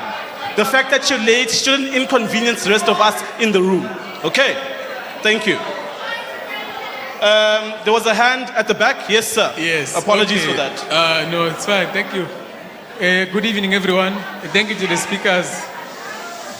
my question is directed at everyone on up there. Okay. My question is directed at everyone there. I think all of you spoke about unemployment and crime. I think that was the focus, and many of you highlighting that the metro is at number 9 in the world in terms of crime. And then when you speak about how to address the crime, you speak about police. And I'm worried about the approach to militarize the police force. Perhaps it rings apartheid, because that is how it happened in the apartheid. They addressed crime using police. I think we need to take a different approach to crime. Look at what other countries are doing to address crime. The gentleman from the Freedom Front Plus spoke about Singapore. Singapore used to have a very high crime rate. How did they address that? They created jobs. There's a link between the high unemployment and the high crime rate. And we need to look at that.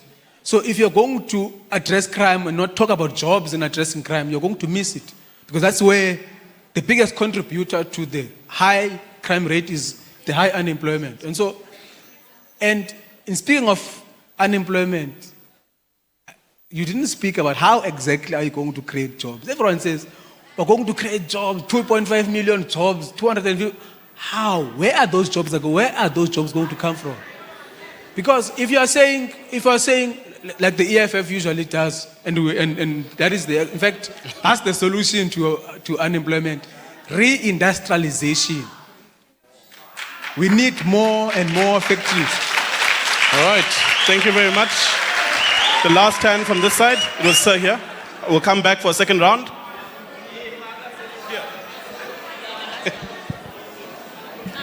Thank you, Program Director.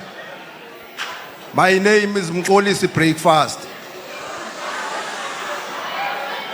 My questions will be directed to the representative of the DA, Mr. Andrew Whitfield.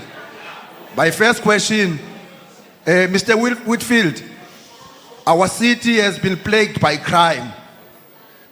And we have for the past few days seen people being murdered.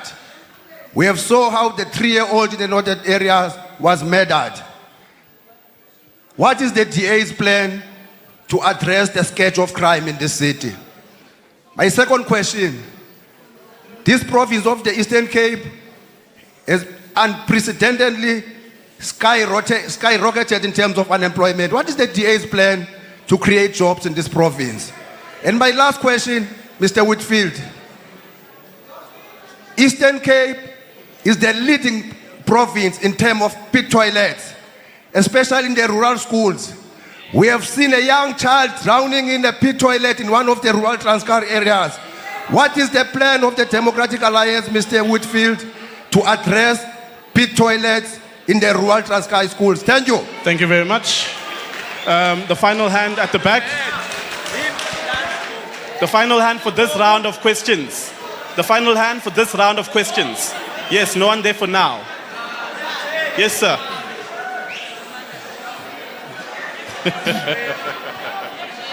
Yes, sir. Yes, thank you very much. My question goes to the only panelist in here, because others don't recognize, others are pure racists, they are burning flags, others are puppets of the Oppenheimers, so there's only one panelist, others are pure thieves, failing, so there's only one panelist there, it's the EFF. So, my question goes to the only working organization in here, the organization of thinkers, the organization that has a plan, the organization that is international, the organization that has the people at heart. What's your question? That's the only organization in here. What's your question, sir? The question is coming. Don't police us. Don't police us. It's that thing of NYTA. You have NYTA on your posters. What's that thing? Is that there, this thing of yours? Yes, my question to the chairperson, the progressive chairperson, the MMC, who gets his hands dirty and blocks trains. it goes to the MMC of infrastructure. My question to the MMC, the only thinker in here, not the one that only boasts about speaking closer. Yes, yeah. So, Okay. No, look, the question, no, look. No, the question, no, don't police us. No, don't police us. Don't police us. We're in charge. We're in charge. Yes, we're in charge. Mr. Waller. Wait. I don't know what's Wait. Okay, no, I'll be quick. Are you? No, I'll be quick. Okay. No, I'll be quick. Okay. Okay, So- let me intervene. I'm intervening. No, yeah, go away. I'm intervening. Calm down. Go away. Okay. Asimphutheni mic. Okay, the question, no, don't touch me. The want to hear his question. The question is one. Yeah.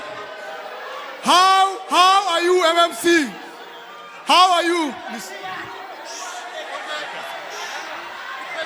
Wait.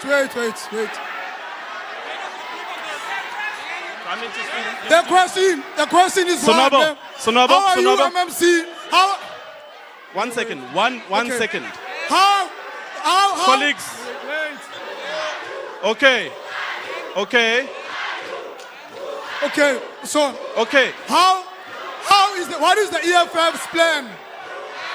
Thank you very much. Thank you. Sonobo. What is the EFF's plan when it comes to high school and? We're going to ask. Wait, man, I know I'm losing my trail of thought. Sonobo.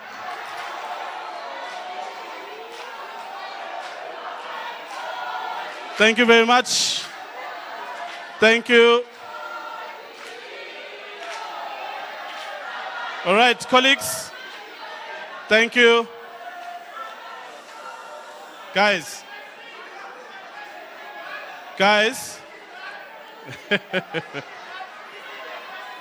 It's in fight, does he have a question or not? All right, thank you very much. Thank you.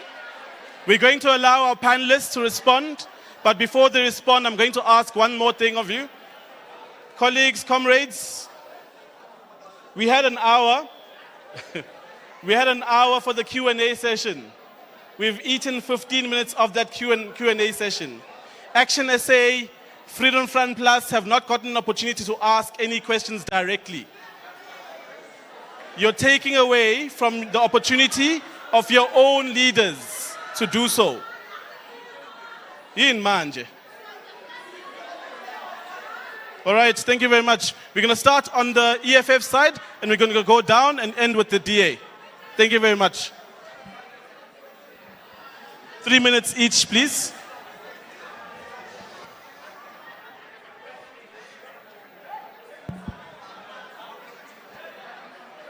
Thank you very much. Can I proceed, or you're going to? Colleagues, are we listening? Siyabonga. Thank you very much. I'll start with EPWP. EPWP, it's a contested space. So if the ANC wants to apply for a job, the EFF wants to apply for a job, the DA wants to apply for the job, they know what to do. I don't know why that comrade is asking me a question. You apply, you contest there in that space. The EFF is more than welcome to contest in that particular space. You must not think that it is you alone that must contest in spaces. Why, here's the EFF, and we are going to contest like any other person in any job space that exists in this country. The issue of security guards, I fail to understand as to what is the logic about people that would ask such a question, because private companies exploit security guards. They pay between 3,000 to 4,000 rands a month. But people are more concerned about an institution rather than an individual that is exploited and goes home with 3,000 rand to 4,000 rands a month. It shows that when politics leaves you and escapes you, it doesn't say goodbye. Because if you had a genuine care and a love for your own people, that would not be your interest. Your interest would be when a person is working, are they getting paid accordingly to what they are doing? Security guards stay at night and guard many of your properties, risking their lives, and you want to subject them to 3,000 to 4,000 rands a month. Hence, we are unapologetic.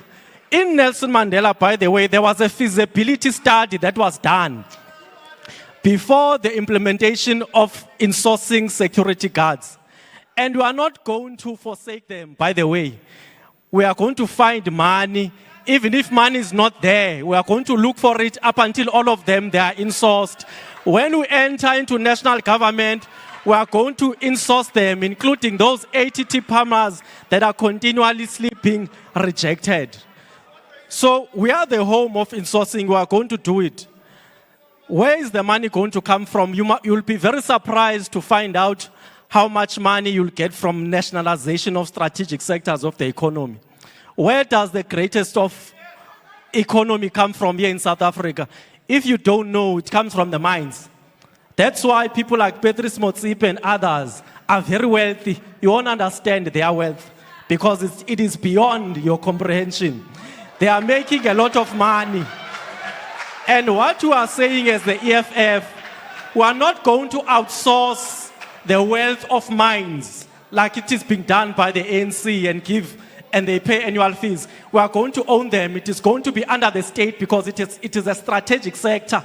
Mines, banks are making a lot of money. They are running a monopoly. Thank you very much, If they Mr. decide to close an account, they will close it. That is where our money is going to come from. Thank you. When it comes to insourcing. Thank you very much, Mr. Nglisha. And lastly, Program Director. Thank you very much, Mr. Nglisha. Relax. We are providing solutions. Relax, don't panic. And we are going to lead you, by the way, in government, whether you like it or not. So we are, with crime, we've always said that it is a socio-economic problem. So our sound guy is going to switch your mic off. He's going to switch your mic off. Thank you. Thank you. Mr. Khulan. Thank you for your questions. Khune, yeah, from the ANC. Thank you for your questions. First and foremost, as African National Congress, we are the only party not presenting a grocery of wishes. We are the only party accountable for each and every item that we have put in our manifesto. We are the only party that each and every term when it ends, we must come before you and say, on the commitment we have made, where are we? Others, because they have no responsibility, they can say anything, they can promise anything, because they know they are not going to govern anything. So when we say as African National Congress, we are building an inclusive society, we mean each and every South African belong to this South Africa. And that's why even the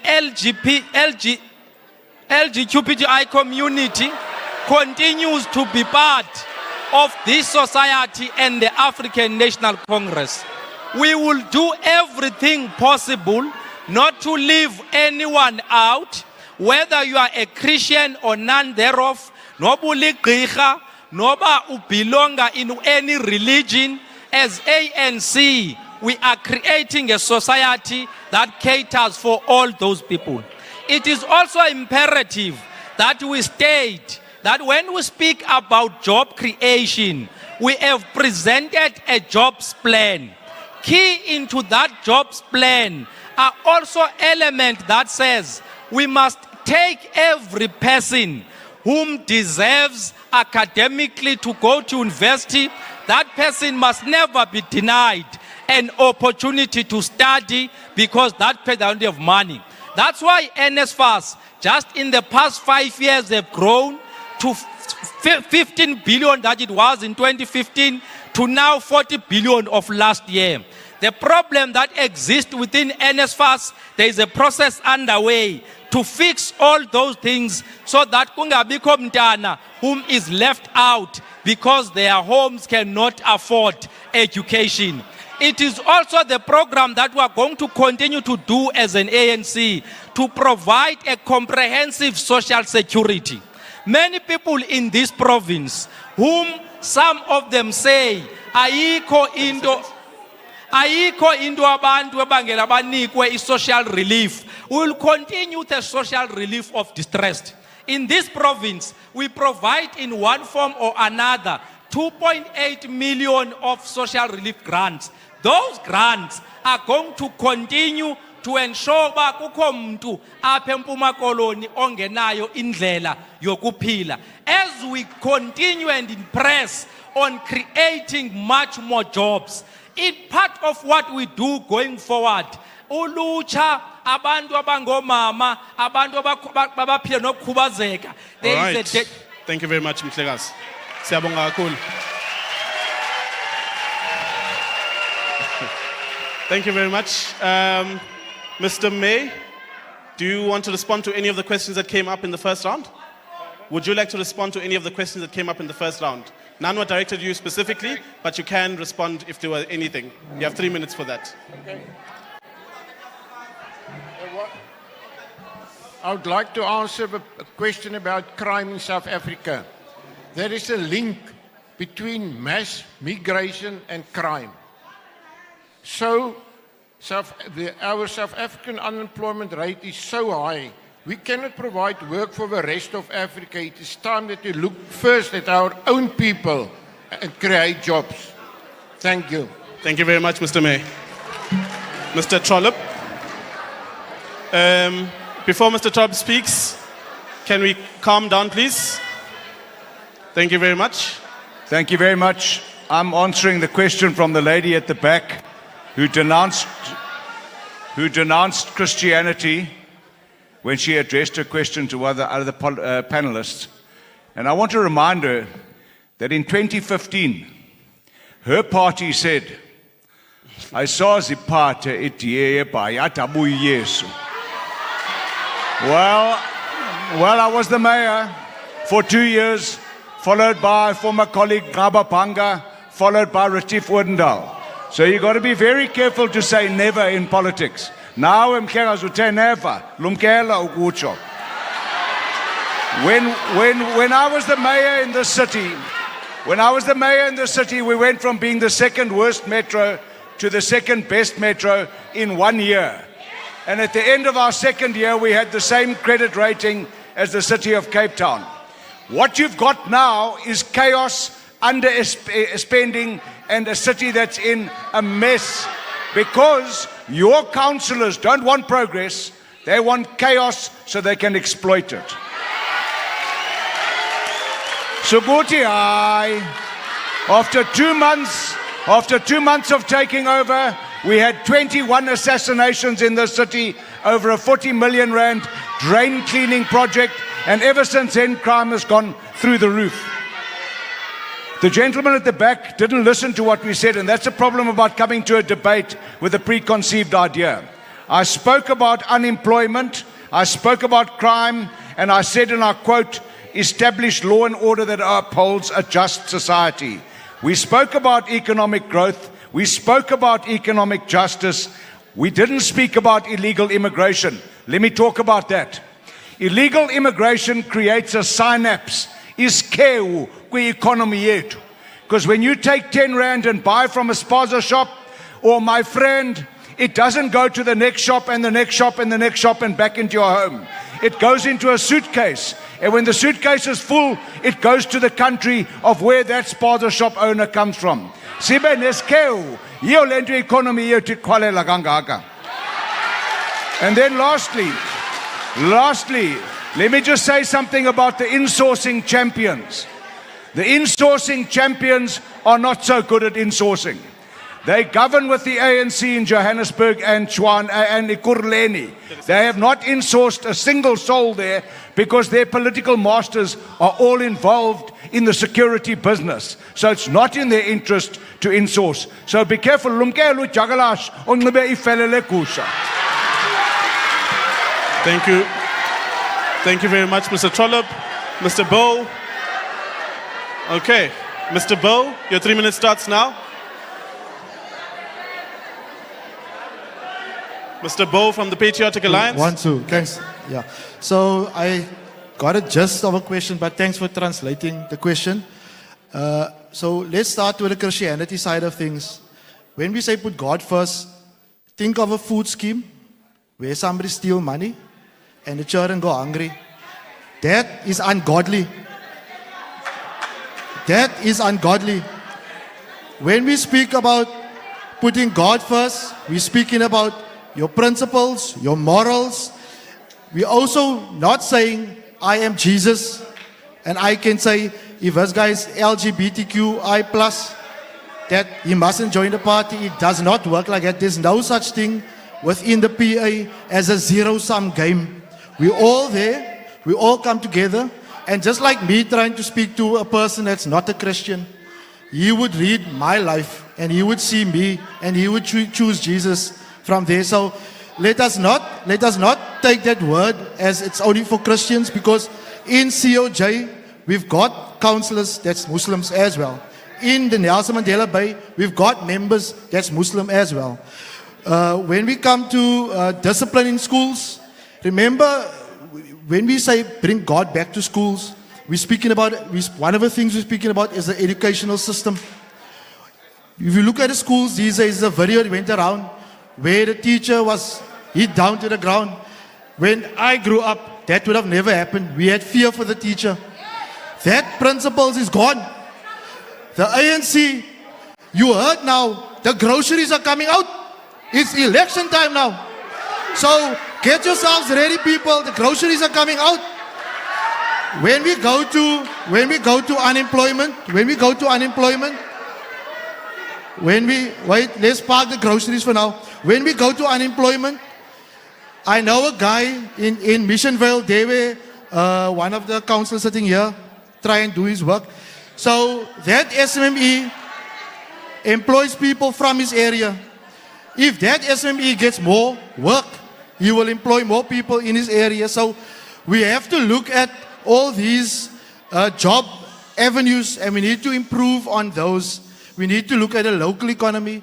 And like we spoke now about the tuck shops. The tuck shop is infested with foreigners. You will seldom find a tuck shop. You'll find it, yeah. So in closing, 10 seconds, the ANC is not agile. The ANC just talk about statistics here. We are living in poverty. You must go. Thank you very much. Thank you, Mr. Bo. From the Democratic Alliance, your responses to the question, please. Mr. Thank you very Whitfield. much. Thank you very much. It's very clear this evening, it's very, very clear this evening that the African National Congress is promoting a better past, and they have no vision for a better future. We hear about what they've done, not what their plans are for the future. And I'll give you an example. In Koboshane, in Imalahleni municipality, taps were delivered, electricity was installed. There was a clinic built after 1994. But in Koboshane today, there are taps without water, there are light bulbs without electricity, and there's a clinic without medication. That is the fact. Access to water is not the same as access to taps. Finished and clear. Now, that is the sad story across the Eastern Cape, wherever you go. And I'll tell you, the question from the member from the PA about building regulations in the Western Cape, there's one province in this country that you can be rest assured, where there is a tragedy like what happened in George, there will be an investigation, the rule of law will be applied, we will go to court, and we will make sure those responsible are held responsible before a court of law. Why was the coalition in Nelson Mandela Bay collapsed? Well, that's a great, great question. There's a party in Nelson Mandela Bay that's not represented on the ballot paper, not represented on the provincial ballot or the national ballot or on the stage. It's called the National Alliance. It used to be called the Northern Alliance. Imagine being the National Alliance and not standing for a national election. The National Alliance sold out a coalition of good governance in this city because they wanted to get their hands on the till. Today we're stuck with a missing mayor who's running around the city doing God knows what, but it's not delivering services.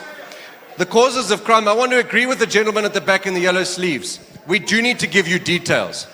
There's one thing that stops a bullet better than anything else, and that is a job. We have to make sure that we grow our economy. We have to make sure we partner with the private sector. We have to create a capable state, but the state at the center of our economy is the center of our problems. We cannot continue to have this massive state weighing down our economy. Our city is plagued with crime. We have no shot spotter in the northern areas. We've got no CCTV cameras in Nelson Mandela Bay. In Kocha municipality down the road, nearly 400 CCTV cameras are monitored by that municipality, which is governed by the DA.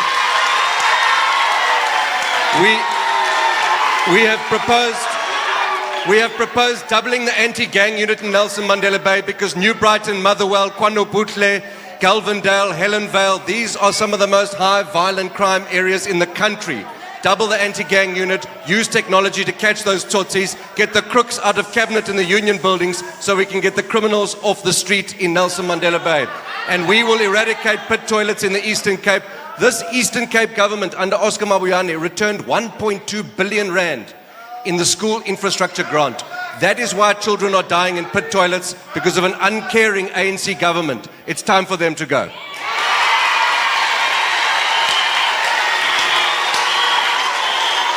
Thank you very much. Thank you.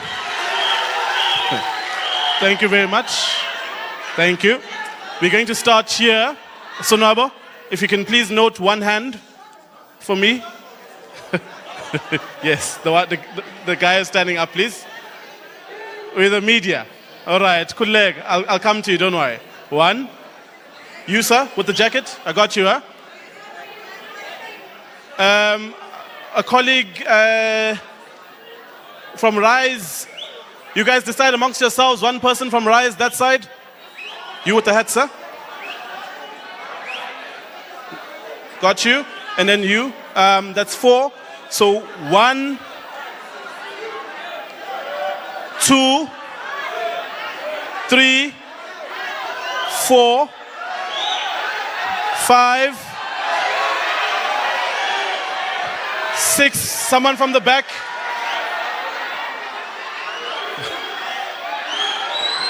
Hello, Nabab. You, sir, yes, with the brown jacket. Vuyo? Oh, Mtolil. Vuyo is with someone at the mic. You can give them the mic, please. Okay, sure. So, Buela Gwen. All right, thank you so very much. Vuyo? Vuyo, please, your person. A question, please. Mandla. Awe, to. Pata ANC, pata. Pata ANC, pata. What's your question? What's your question? What's your question?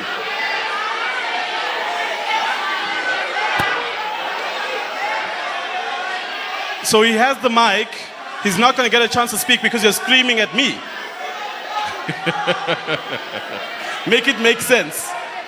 Yes, comrade, Kubega. What's your question? Thank you very much. So I'm asking DA. They just banned our flag. That is treason. They've made sure that whoever's imaging was a black person, from the late to Musimaimani to Matigizela, and many other young, bright black leaders.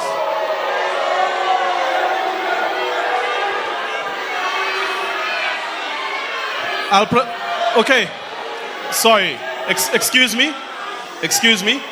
So, 2 things. Comrade, you're protected. Don't worry. No problem. So, yeah, let's do this. You can't ask a question. Let's do this. For those of you who are going to ask a question, you can't ask a question, anticipate an answer, and when you hear the answer that you expected to come out, then heckle the person because it's not the answer that you want or believe is the right answer, okay? We're not going to hear the things that we like because we're asking people that are opposed to our politics and our policies, right? So heckling takes away time, it takes away the respect from yourself as well. When someone's asking a question, they come from the perspective that they come from because those are their lived experiences. You can't heckle someone for believing something innately. You can't heckle them, that's weird. Don't be weird, don't be disruptive. How? Okay, please ask your question. Thank you very much. They have hands of black people in Cape Town who died because of austerity measures by their leadership. So, I want to ask you, DA, until when are you going to make sure that you use black people at the expense of getting votes?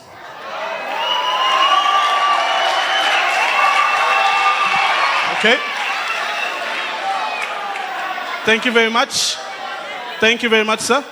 I'm asking to all of them. Yeah, no worries. Don't take time. So listen, for the purposes of time, don't be someone who's also on the podium and presenting and waiting for a response from the people in the room. Thank Just you very ask your much. questions. Go for it. Thank you very much. You know, when you are used to leading, it's always the case. It is the first time in history where landlords of both PE College and Nelson Mandela are not paid when they are led by a DA councillor. I need you to answer that. Why, when landlords are led by DA councillor as the leader of all landlords in PE, and then landlords are not going to be paid? What's happening? Patriotic Alliance. So, yeah. Nomzan, Shegaz, you took too much time in the beginning. I'm coming to No, the thank you. patriotic. I've asked Sorry, 2 questions. Can we take the mic away, please? No, why? No, comrade. No. No. Let's be fair. Asibe fair. No. Okay, We're moving on. I'll be very fast. No, we're moving on. Thank you, sir. I want to ask the young Vuyo. Thank you very much. Yes, sir. Well, thank you. Well, I must say it is an election debate, and we've got 2 parties who weren't given the opportunity to pose direct questions from their members. We're supposed to live in a constitutional democracy here. I'll be asking a question for Ethel Trollop, the chairperson of Action SA. And Nokokala Manditi, it's no surprise to not see Oscar. Firstly, Eforte Bengeko, Nalabakangabizwe. I wonder if it's not his fake qualifications or not. And before I come to the question, and you missed me on the first round, so you'll allow me, please. No, I won't. What's your question? No, I'm coming to it. To it. I do pity you, Mr. Trollop, and your panelists, because the member of the ANC to your left is clearly delusional.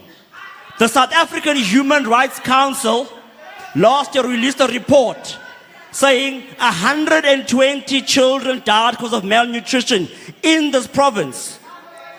Let's talk stats again. Close to 50% of people in this province are unemployed. Youth unemployment is at 60%. Itep, Enoch Mkijima, and Krisani district are running dry.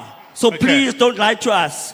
Mr. Trollop, what will Action SA do about the rural poverty and the agricultural development in the Eastern Cape? Thank you. Thank you very much. A hand from this side. Yes, sir. Vuyo here, sorry. Vuyo here. Siyeza kwenda baba, siyeza kwenda tata, says. Yeah.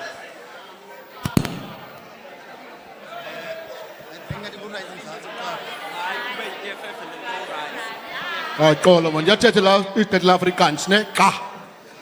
Ek groet julle almal panel leiers daar. My vraag aan die ANC. Julle praat aanhou apartheid.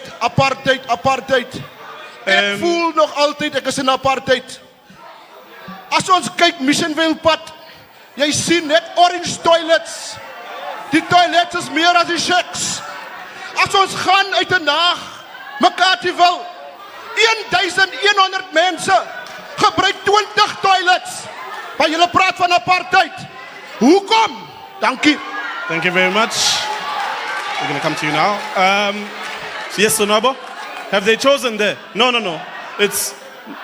It's the people in the white t-shirts, Chief.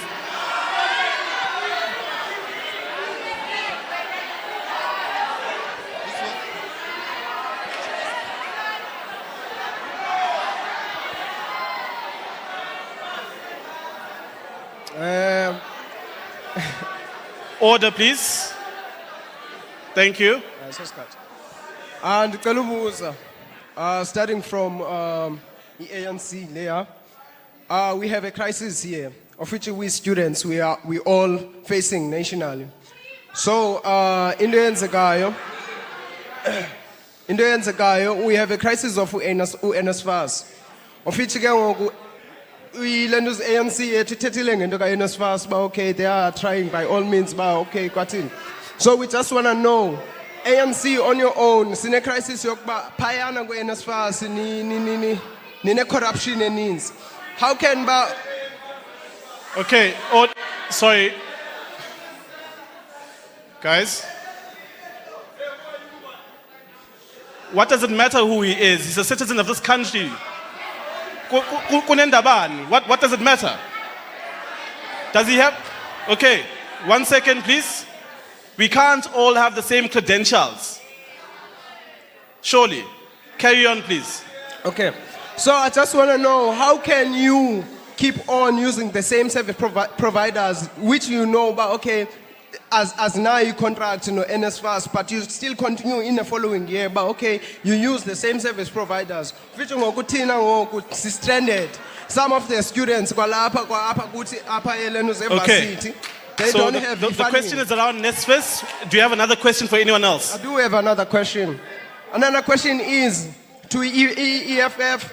What do you say about the people from outside that are selling fake stuff to South Africans, since you are saying that we are all Africans?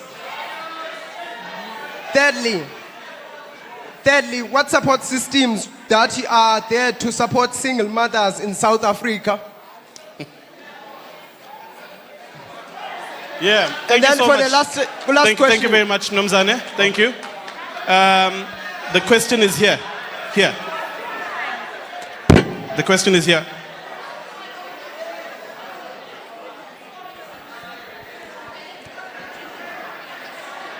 Can we come to order, please? Can we come to order, please? Thank you very much. Sure. Thank you very much, Chair. I think I'm protected by the audience because I'm not wearing regalia. I think I must first indicate that I am Tawuya Mushayege and I represent the creative industries. All of the presentations that we had today are like drainage systems in informal settlements when it comes to the arts. They are non-existent. Now, I'm going to ask 3 questions to the only 3 political organizations that are on stage. The others are not political organizations, they are Stokvels. The first question is going to go to the EFF to say, what does your manifesto say about the creative industries? The second question goes to the ANC. The ANC, how much investment in the next 5 years are you going to plow in the creative industries in accordance to your manifesto? And the final question goes to the DA. Your manifesto does not have anything about the creative industries. How do you defend your political organization? Thank you very much. Thank you very much. A question from the front. 1, 2.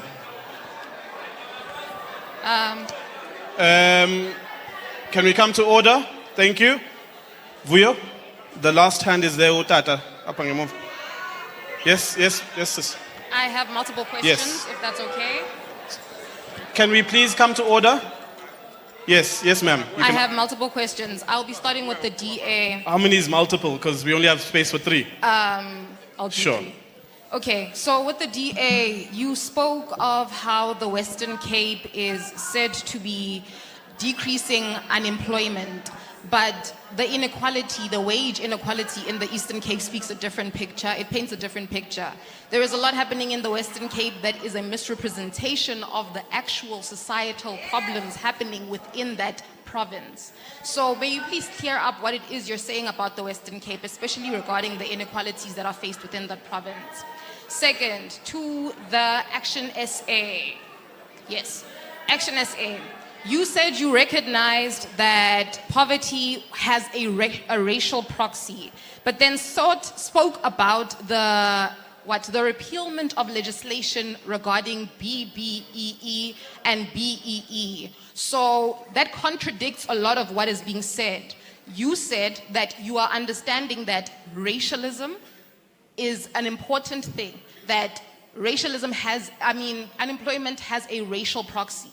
But you are doing away or seek to do away with policies that seek to encourage and empower black people. You are saying that legislation needs to be removed that will empower said people that you are saying are unempowered.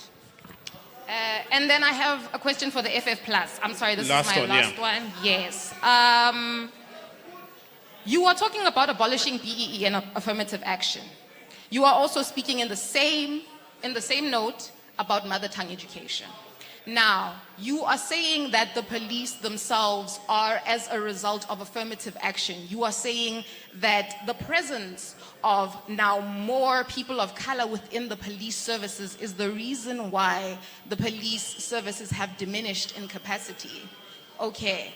You're also saying that empowerment of black people by virtue of things like the BEE opens up the doors to corruption.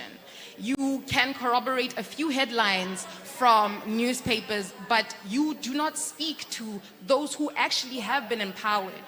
You are not speaking to the masses who right now are black people who have been empowered to enter and access institutions such as this through those types of policies. Okay, thank you very much, ma'am.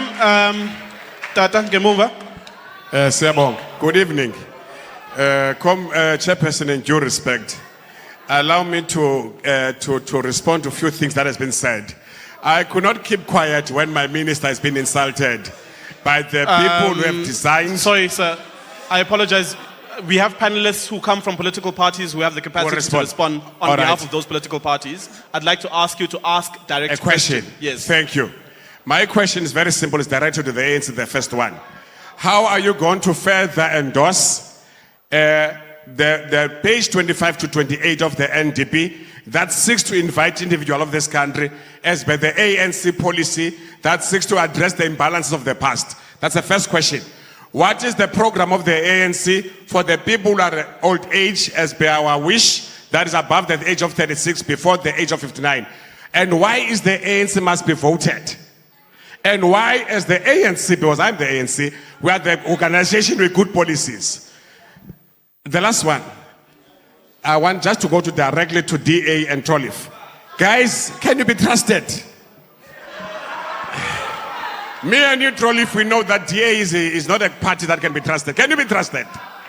Are you serious about the black child development?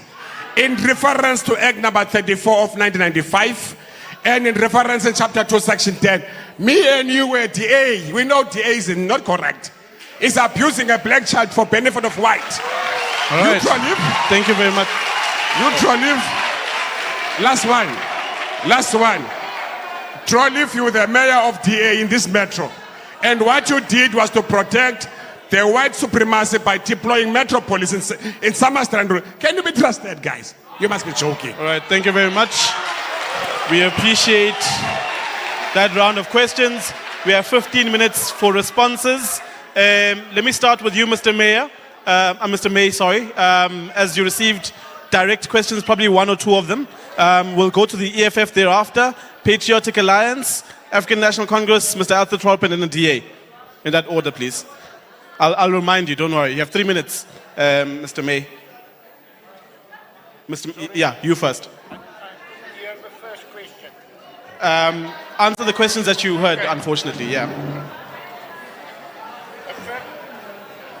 Affirmative action is nothing to do with color. In the police force, you must appoint the best person, irrespective of color. Can we come to order, please? Sorry, Mr. May. Yeah. So, 1 sec. Yes, order, please. Irrespective of color. Why did the white policeman left the police force? Why? No promotion. Yeah? I know policemen 17 years in the same rank in South Africa. They've got diplomas, they've got diplomas, everything. But there's still warrant officers. There must be equal rights. That's what we need in South Africa. Thank you.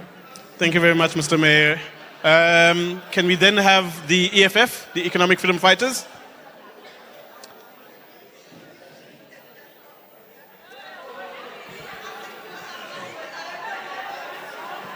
Thank you very much. Can I be protected, please? Can we come to order, please? Thank you. Sure. Thank you. Thank you very much. Firstly, we must begin to appreciate and accept the fact I'm answering the question of fake goods coming from foreign countries within Africa. We once again reiterate that there's no foreigner that is from Africa. All of us are Africans, and this notion that there's foreigners who are black and are from Africa exist. It does not exist in the EFF. Borders were created by the Europeans that came and conquered us through wars. And hence, we do not believe in these borders that exist because they are colonial. As the EFF, part of our pillars is that we believe in a borderless Africa. A criminal is a criminal. It's not a criminal because it's from Nigeria or it's from Zimbabwe or it's from Kenya. You deal with crime like that. Secondly, to answer the second question about the creative industry, as the EFF, in our manifesto, we have said that we are going to ensure that in all 9 provinces, there are studios and all the relevant machinery so that the creative industry will be able to flourish. And those people that are talented, who believe they've got a talent in music and acting, they'll have free access to those facilities. We are going to regulate the industry as well to ensure that our actors are not abused and our singers are not abused. They are paid accordingly as the EFF. It is part of our manifesto and we are very clear when it comes to that. Thank you very much. Those are the questions that were related to the EFF. Thank you very much, sir. Can you come to the Patriotic Alliance?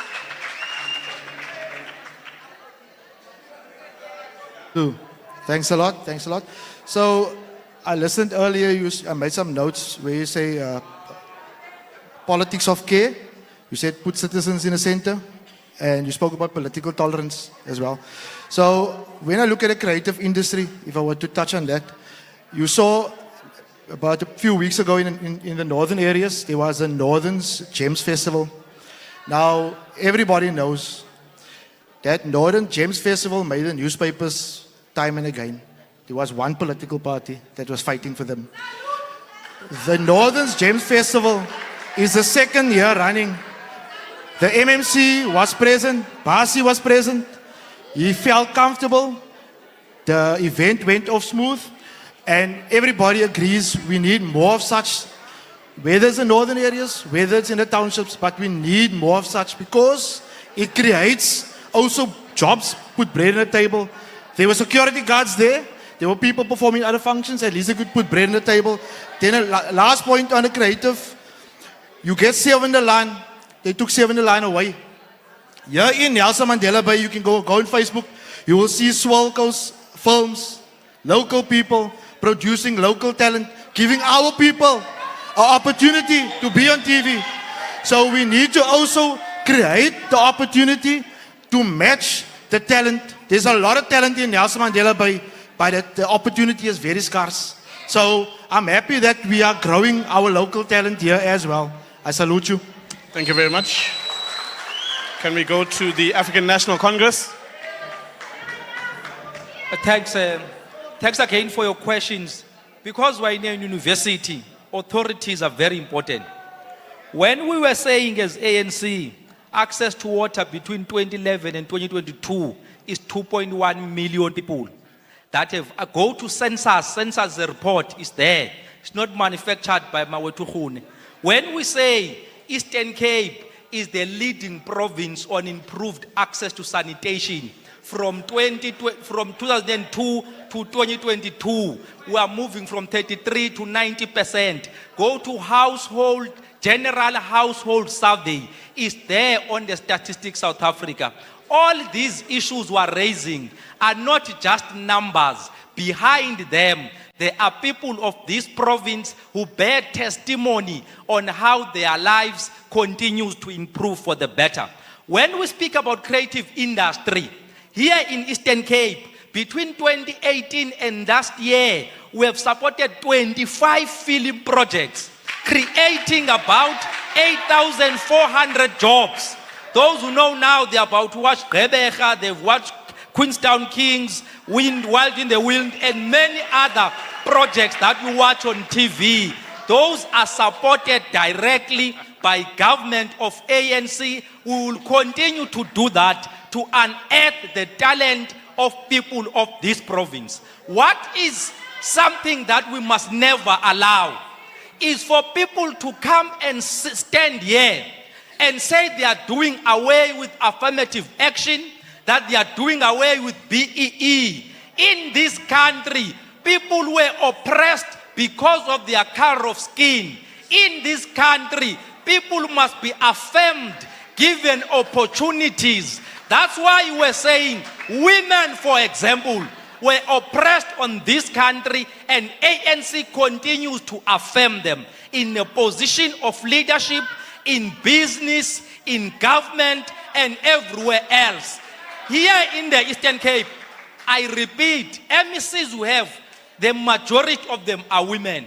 When you go to parliament, majority are women. No other party does that in this province. No other party. And therefore, it is an insult to those who are oppressed when you say to them, never prosper, never be given opportunities. Black people in this country are going to be affirmed, and for that, we are not retreating. Thank you very much. Mr. Trollip. Thank you very much. I'd like to answer the question that was put directly to me, but I want to start by saying, I don't know why the presidents and the premiers of this country never attend debates. It's because they've become accustomed not to be accountable. They don't want to hear. They don't want to debate. That's fine. So they send these youngsters to come and debate at these important debates. You know, let me just tell you, this gentleman says he's Tinswalo. Okay, that's great. He's one of the 30% of youth that are employed in the province. 70% of the youth are not employed in the province. So you must understand, dear sir, that your privilege is not enjoyed by 70% of the youth. And you know, to breastbeat about creating 246,000 jobs in a province where we've got 70% youth unemployment and 46% across the board unemployment, it's a drop in the ocean. But let me talk about the real challenge in this province. We're a rural province. We're an agrarian province. Yes, we've got some motor manufacturing, but that's the tip of the economic iceberg. Our environment and agriculture and tourism should be driving our economy, and it is not doing that. If you go into the rural areas, all the platteland towns are bankrupt. They have no service delivery. There's no income because no one's working, so they have no money to spend on the poor people. So what happens is we've got the fastest urbanization of any country in the world. People are leaving the rural hinterland that is full of agricultural potential and coming to cities to look for jobs. And where do they find themselves? They find themselves residing on the periphery of cities in twilight zones of misery with no service delivery, no access to sanitation, no access to dignity. And let me tell you about Buffalo City. Buffalo City, you say, has got the best access to sanitation, but 12 of their 15 wastewater treatment works are dysfunctional, according to the Human Rights Commission. So let me tell you, once you contaminate your rivers with pollution and E. coli and raw sewage in a rural province, you will break the rural economy, because we will no longer be allowed to export fruit and food into Europe because of E. coli and contamination of our rivers. So you've got to look after the whole society and the whole economic community in this province. And the rural hinterland has been neglected. In the words of the Minister of Agriculture, 90% of all agricultural projects in this province fail. I can take you to anyone that has failed, but I challenge one of you in this room to take me to one that does work. And I'll go there with you and I will apologize when you show me the one that does work. Aziko. Thank you very much, Mr. Trollop. Thank you. A round of applause, please, to the DA. Thank you very much. The Eastern Cape is a rural province, and there's a little town called Pearston where 2 weeks ago the DA took a ward away from the ANC because the people of the Eastern Cape are sick and tired of substandard service delivery, and we're going to start to turn that town around. The question on the flag was posed. Not a single flag was burnt in the making of that advert. It's called creative industry. It's called creative license. And I'll tell you, at the end of that advert, that flag was reconstituted, but nobody wants to talk about that. The reality is that for millions of South Africans, the country is burning. Young children are drowning in pit toilets because 1.2 billion rand from the school infrastructure budget was taken back by National Treasury. Emilio Hutchinson's family in the northern areas, the country is burning when a 3-year-old child's body is riddled with bullets. It is burning. But I'll tell you one thing that did burn. One thing that burnt in South Africa, and at the top of that thing was a real South African flag. And that was our parliament. Our parliament was burnt down under the watch of this ANC government through their negligence and their incompetence. There are also two political parties in the Eastern Cape and in the country, just two political parties that use our flag on their posters. One is Action SA, the other is the DA. And our logo is the South African flag. I want to make a quick point about the disgraceful comment that was made about the so-called black leaders and how the DA this and that and the next thing. Let me tell you, that is the most insulting thing you can ever say, because it assumes that individual South Africans don't have agency to make up their own minds. You assume all people, because of the color of their skin, must vote a particular way. Well, the DA is the most diverse political party in South Africa, and we are proud of it.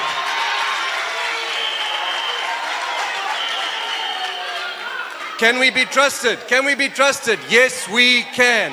And let me tell you why. Let me tell you why.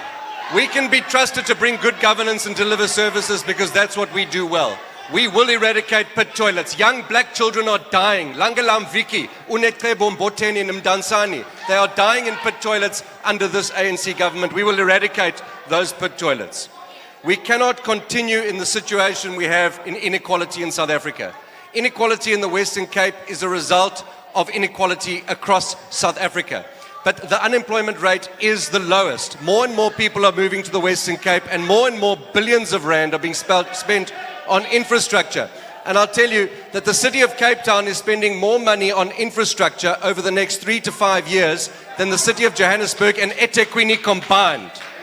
More money on infrastructure means more jobs. Infrastructure in poor areas, revitalizing sanitation infrastructure, making sure water is delivered to poor communities, and building hospitals in places like Khayelitsha that deliver world-class service. The DA on the creative industries was the loudest and strongest voice against the Copyright Amendment Bill. We fought it then. We made sure it was sent back from the President's desk to Parliament to be amended to protect the creative industries, and the Western Cape remains the capital of the filmmaking industry in South Africa.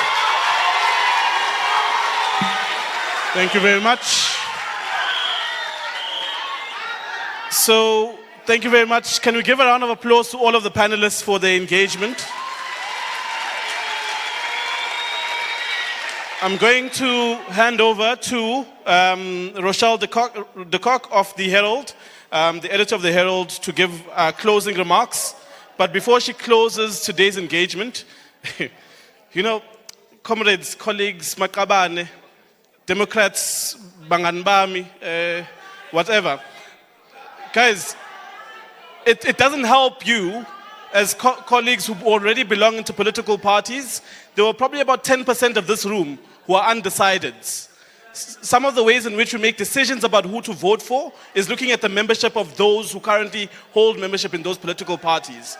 You turn us away by choosing to silence the voices of those who are already in the room, genuinely trying to understand what it is that they're meant to vote for.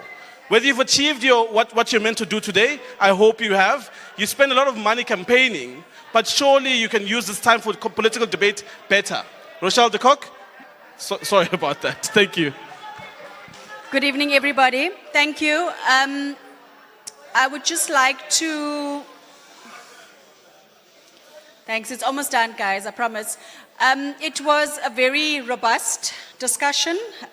We had quite a vibrant crowd that was here tonight listening to you. Whether or not you are decided or undecided about who you will be voting for, I hope that you are perhaps more informed after having to listening to all the panelists. On behalf of the Herald and Nelson Mandela University, we would like to thank everybody for coming out here tonight. Ours is a long-standing relationship. I think it's in its 14th year now, where we partner and host debates because we believe that having important discussions and dialogue is the only way in which we're going to perhaps foster growth and development in our country. I would like to just perhaps borrow from the... guys, come now. I'd like to borrow from the words of acclaimed novelist Chinua Achebe when he says, "A functioning, robust democracy requires a healthy, educated, participatory fellowship and an educated, morally grounded leadership."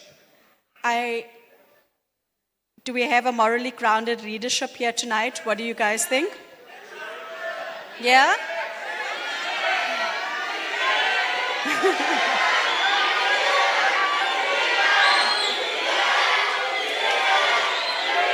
Thank you very much. Okay.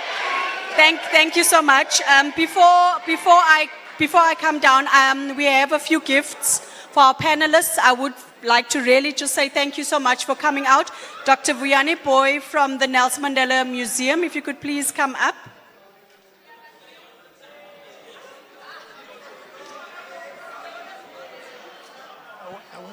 He doesn't want to say anything, but we do just have a little bit of a token of appreciation. Thank you so much. Thanks, everybody, and I hope you have a safe trip back to your homes. Thank you.